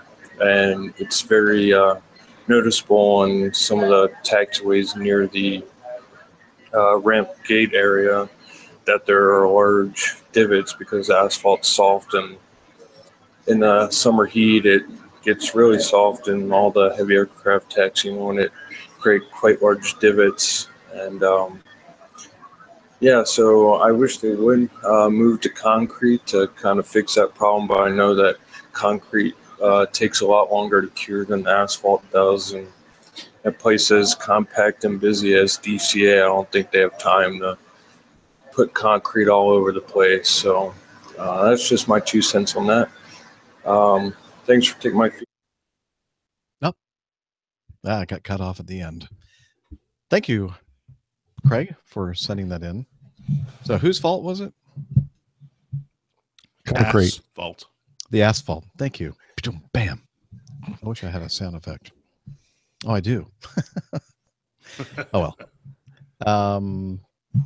Any comments or whatever to First Officer Craig's? That's great. The resource that we have with Craig as far as Mokulele, having had experience with that company. If anybody out there has any questions regarding that, I know the last program we talked about that video where the guy, I don't remember his name. Anyway, had a contest going, and you could possibly get your resume in there and selected for a pilot for Mokulele in Hawaii. And I don't understand this, Jeff. I've had a slow, comfortable screw. I've had screwdrivers. I've had Harvey wall bangers. Slow, comfortable Not, screw. not tonight. I've Not tonight. Oh, using I've had Yes. Mai Tais. It ain't gonna be comfortable, I can tell you that. I've never had a Mokulele. So what's it made of? I'm not really sure. Pineapple, I think, is one of the ingredients. And rainbows. There's a show title. You sure there's Pineapples no and rainbows. something? Sorry. By the way, that's also what we call Friday night in San Francisco. There you go. Excellent. Lake Norman Mark, he was one of our live audience, one of two live audience members at that show that we did in Charlotte. Sent this in quickly from airlive.net. Alert! Control tower of Eindhoven Airport in the Netherlands evacuated after controllers felt sick due to strange odor. Traffic was stopped during a few hours this afternoon at Eindhoven Airport after the control tower was evacuated. Flights to and from Eindhoven Airport were suspended for nearly 2 hours after an unusual smell was detected in the air traffic control tower. The tower was evacuated as a precaution at around 12:30 p.m. while firefighters investigated the source of what the fire service described as an irritating substance. It turns out it was a false alarm. Captain Al of Royal Jet Airlines was among several visitors on a tour of the tower facility. A spokesperson for Eindhoven Airport said, quote, apparently large quantities of curry were consumed by one of the tour attendees. I love All it. flights to take off and land after 1 p.m. on Monday were postponed or reread it. So we're terribly sorry that they experienced this anyway. Inconvenience. Yes. Inconvenience. This Alism. Alism. Captain Al, sorry. Yeah. But we had some fun at your expense. Keep your odors to yourself, old chap. Wow. Did we get them all? You missed one. Oh, which one? Two down from where you are right now. Okay. There's an audio. Oh, yeah. Flying Kiwi. I don't know. You guys want to do this? I think he said it's a quick question, an unusually quick technical question. I think it's the last thing in the folder. So yeah, let's do it. Okay. May as well. Okay, here we go. Some audio feedback. Take it away, Flying Kiwi. Hey, APG crew. This is a quick one from the Flying Kiwi. A technical question this time, which I think most of you should be able to answer since you all use ACARS, I think. I watched the Sully movie for the first time, I know, for the first time the other night. And there was a mixed audience, so I became the sort of default aviation expert, like what's an APU, why are they turning on the APU, why is that important, etc., etc., etc. And talk about N1 and EGT and what those dials mean and rolling back and all that sort of business. And then somebody asked me, why was the ACARS recording the fact that the engine was at idle? And immediately I said, I actually don't know. So my question for you guys is when the Sully plane, A320, crashed into the Hudson, apparently, according to the movie, the ACARS was recording an idle engine speed on, I think, number 2 engine, when both N1 and I think N2 were 0. So I know a little bit about N1 and N2, the spindle speeds in different parts of the engine, but not really sure why or how ACARS would have an engine speed. And in fact, I'm kind of confused about the whole ACARS thing. I thought ACARS was like a navigation and messaging tool. I didn't think it actually recorded engine parameters or anything like that. So that's new on me. Yeah, so maybe you guys could shed some light on that. It was a great movie, although the portrayal of the FAA guys, the NTSB guys was a bit, ham-fisted, a bit hacky. Suddenly they were, really grumpy and really out to prove the pilots wrong, and then 2 minutes later they were going, "Oh, you're a bunch of heroes." Yeah, it was weird. Also, no mention of any looking into the number of birds ingested or what side the birds were or anything like that. That's the sort of thing you would expect the NTSB to be doing rather than going straight after the pilots. But anyway, last but not least, congratulations, Dr. Steph. Well done. I hope you have a very, very happy life together. Yeah, it's great. Really happy to hear that. It's very good. Although, Captain Jeff, are you worried about the lack of patrons now? They will be fleeing in droves now that Dr. Steph has taken. What's going to happen with the coffee fund? Anyway, Talons Douglas. And Glenn Towler. Have fun in Oshkosh, you lucky bugger. Very, very jealous that you're going. I'm far too poor for that sort of thing, but have fun. And when you get back, we'll go for that flight. Cheers. Talons Douglas, flying Kiwi out. Thank you, Luke, flying Kiwi. And yes, when we all acted like we were really, really happy about Steph becoming engaged, but she basically just ruined all of our chances. I didn't even. She broke so many hearts. It really did. I'm so broken. Completely broken. We all held out hope. I still love you maybe guys someday. all the same. That hasn't changed. Anyway, Captain Nick, do you have any an answer for the ACARS question regarding the engine parameters? Well, I'm not an expert. I'm just a pilot, and you know what I do: up, down, left, right. However, AirCast is just a transmitting medium. You can choose what you stick on it. You can use it just for sending text messages to ops to say, "Hey, wake up, you guys! There's thunderstorms here. What do I do next?" And get weathers. Or you can use it to transmit aircraft data. You can get it to, when you get an ECAM warning, an emergency warning from or a systems fault from any part of the aircraft, you can get the aircraft to transmit data about that. You can get it to fire off just regular routine information. You can basically set it up how you want it to. So if you set it up, say you have an engine fault and you want it then to fire off all the data regarding that fault, that's what it will do. And that might be how the way it was set up on Sully's aircraft, that when he got an ECAM warning saying there was an engine fault, it just started firing off data from that engine. So that's entirely within the remit of the airline. They decide how it's going to do it. ACARS is just the medium they use. So nothing particularly complicated about that. And why it was giving bad information, bad data. Well, it might be just a timing issue. It might be the fact that, the data they were sending was from one area of the engine was being misread, perhaps by the engine itself, by the sensors there.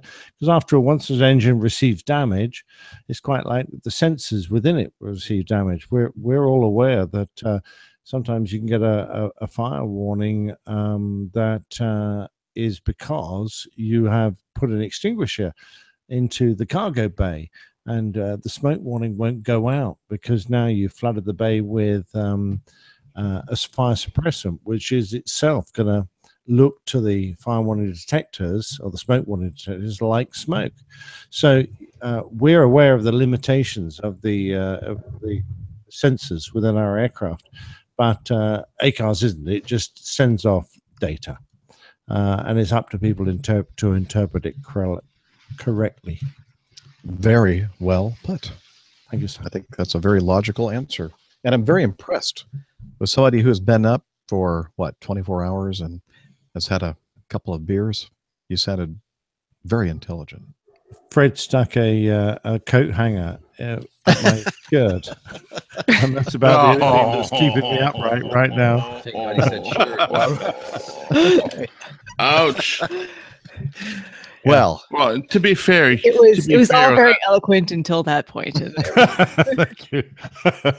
Doing my best. Yeah. Yes, Dana. To be fair, on that long of a flight, Nick, you did have a relief pilot, did you not? Yeah, I think he relieved himself several times. Wow.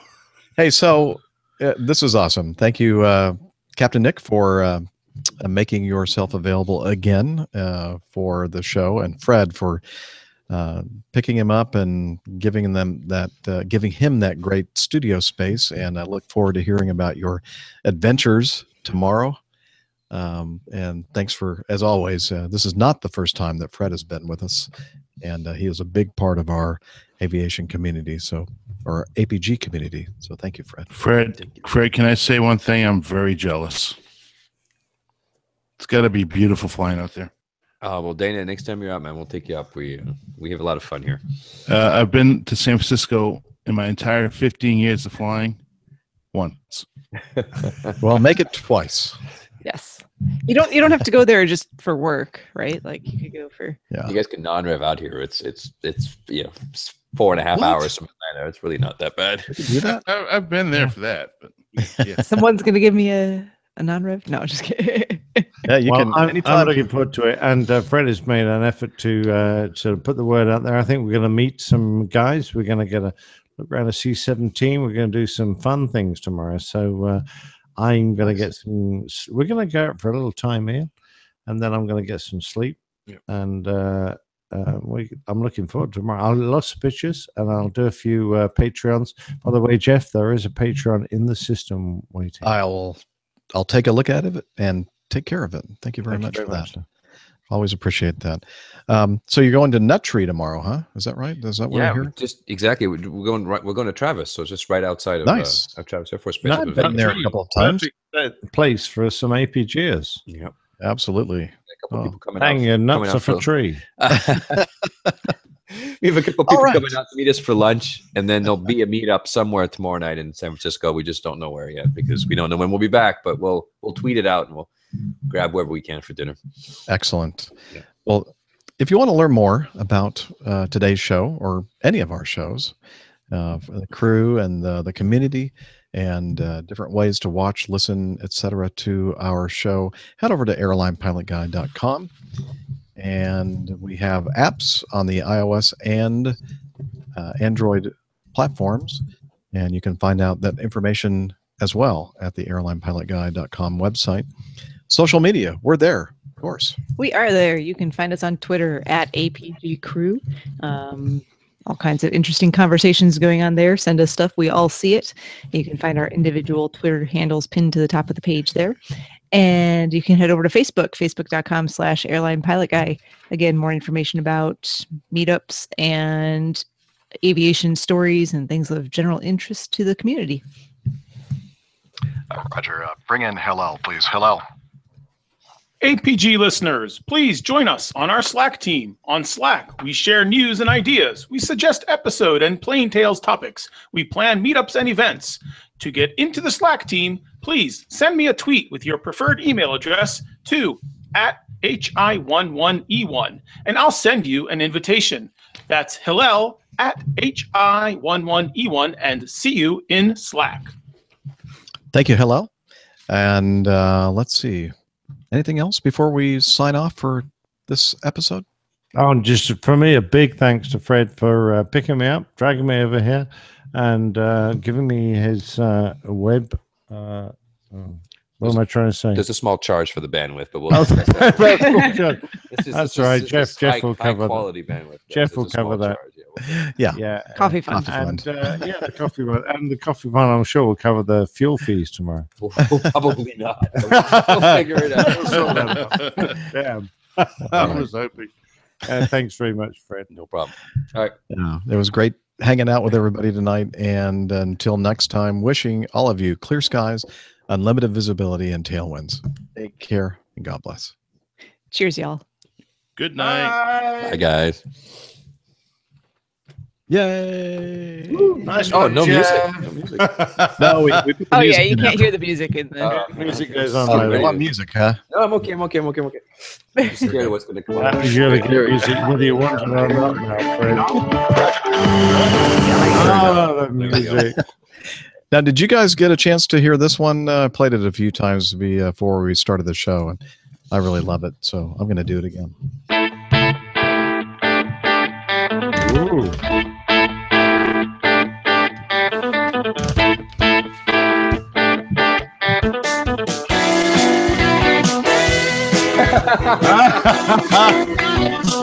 You did a bigger Mad Dog, Jeff.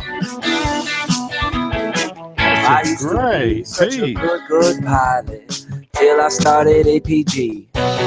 Of course it's him. I opened doors for little old ladies. I helped them to their seats. Airline pilot guy, I fly a mad dog. Airline pilot guy, he can land in heavy fog. I got no friends cause I'm always flying. I just don't have the time. Don't have the time. But I can land this old plane. I can land it just fine. Just fine. Airline pilot guy, I fly a mad dog. Airline pilot guy, he can land in heavy fog. I'm pilot guy. That's kind of beautiful. Oh, that is a Russian submarine captain. What happened to Red October?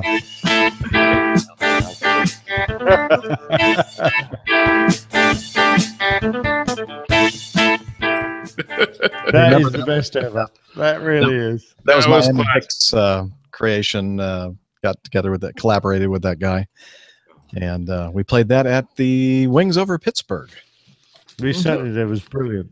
Yeah, I think Captain Nick probably doesn't remember it because he doesn't remember much at all from that evening. But I think I had a good time. You Oh, did. you did. We have pictures. Yeah. Okay. Anyway. Hey, Steph, is that a VFR chart pillow behind you? It is. All right. Nice spot there. Which sectional? Charlotte. Oh, it's not a sectional. It's just got Charlotte on it. So whatever sectional Charlotte comes on, I can't even remember off the top of my head because I don't get paper charts very much anymore.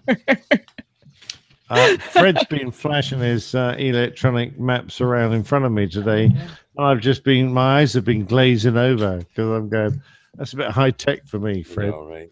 It's good stuff. He's got a really fancy knee pad here. But yeah, that won't fall off when he inverts. Which is amazing because they have far more technology than we have. Yeah, commercial airplanes. We've got 2 planes reserved tomorrow. One of them is a G1000, and the other one has nothing. Has a single. I want the nothing airplane. Single VHF radio, no attitude indicator, nothing. Attitude indicator? Pure. Oh, okay. Pure stick and rudder. Yeah, what do look you out the need an window. attitude indicator for? Yeah, I don't know. The horizon's there. It's great. It works. The flying cloud, young lady. All right, you're not going flying in. Steph, that's what they all say I'll send you a until ticket. the cloud arrives. Hey, Steph, if you leave now, you can get here by tomorrow. Perfect. Luckily, I can do a spiral descent through cloud on a turn and slip. Mm-hmm. Have you got a turn and slip in this airplane? We do. That's okay, then we'll be fine. It's brand new too. That's the only new part of the airplane. They may not have an AOA though.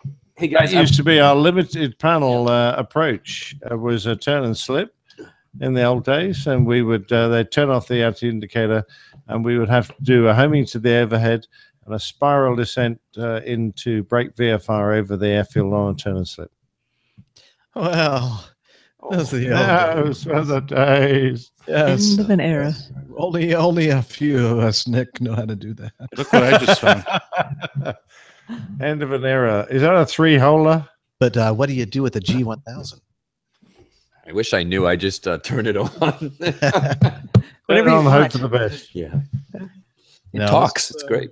Mad Dog. It talks. The tail keeps. Yeah, it says traffic. Oh yeah, it does. It does. Yeah, if you need to get a bit bigger Mad Dog, that's a little bit wimpy. I like small airplanes. It also has a tendency to fall apart. Yeah. The tail keeps coming off. I mean, it looks like your little finger. All right, so we have a on the list. We have a tiara. We have a bigger Mad Dog. Yeah. It's the whole shopping list here.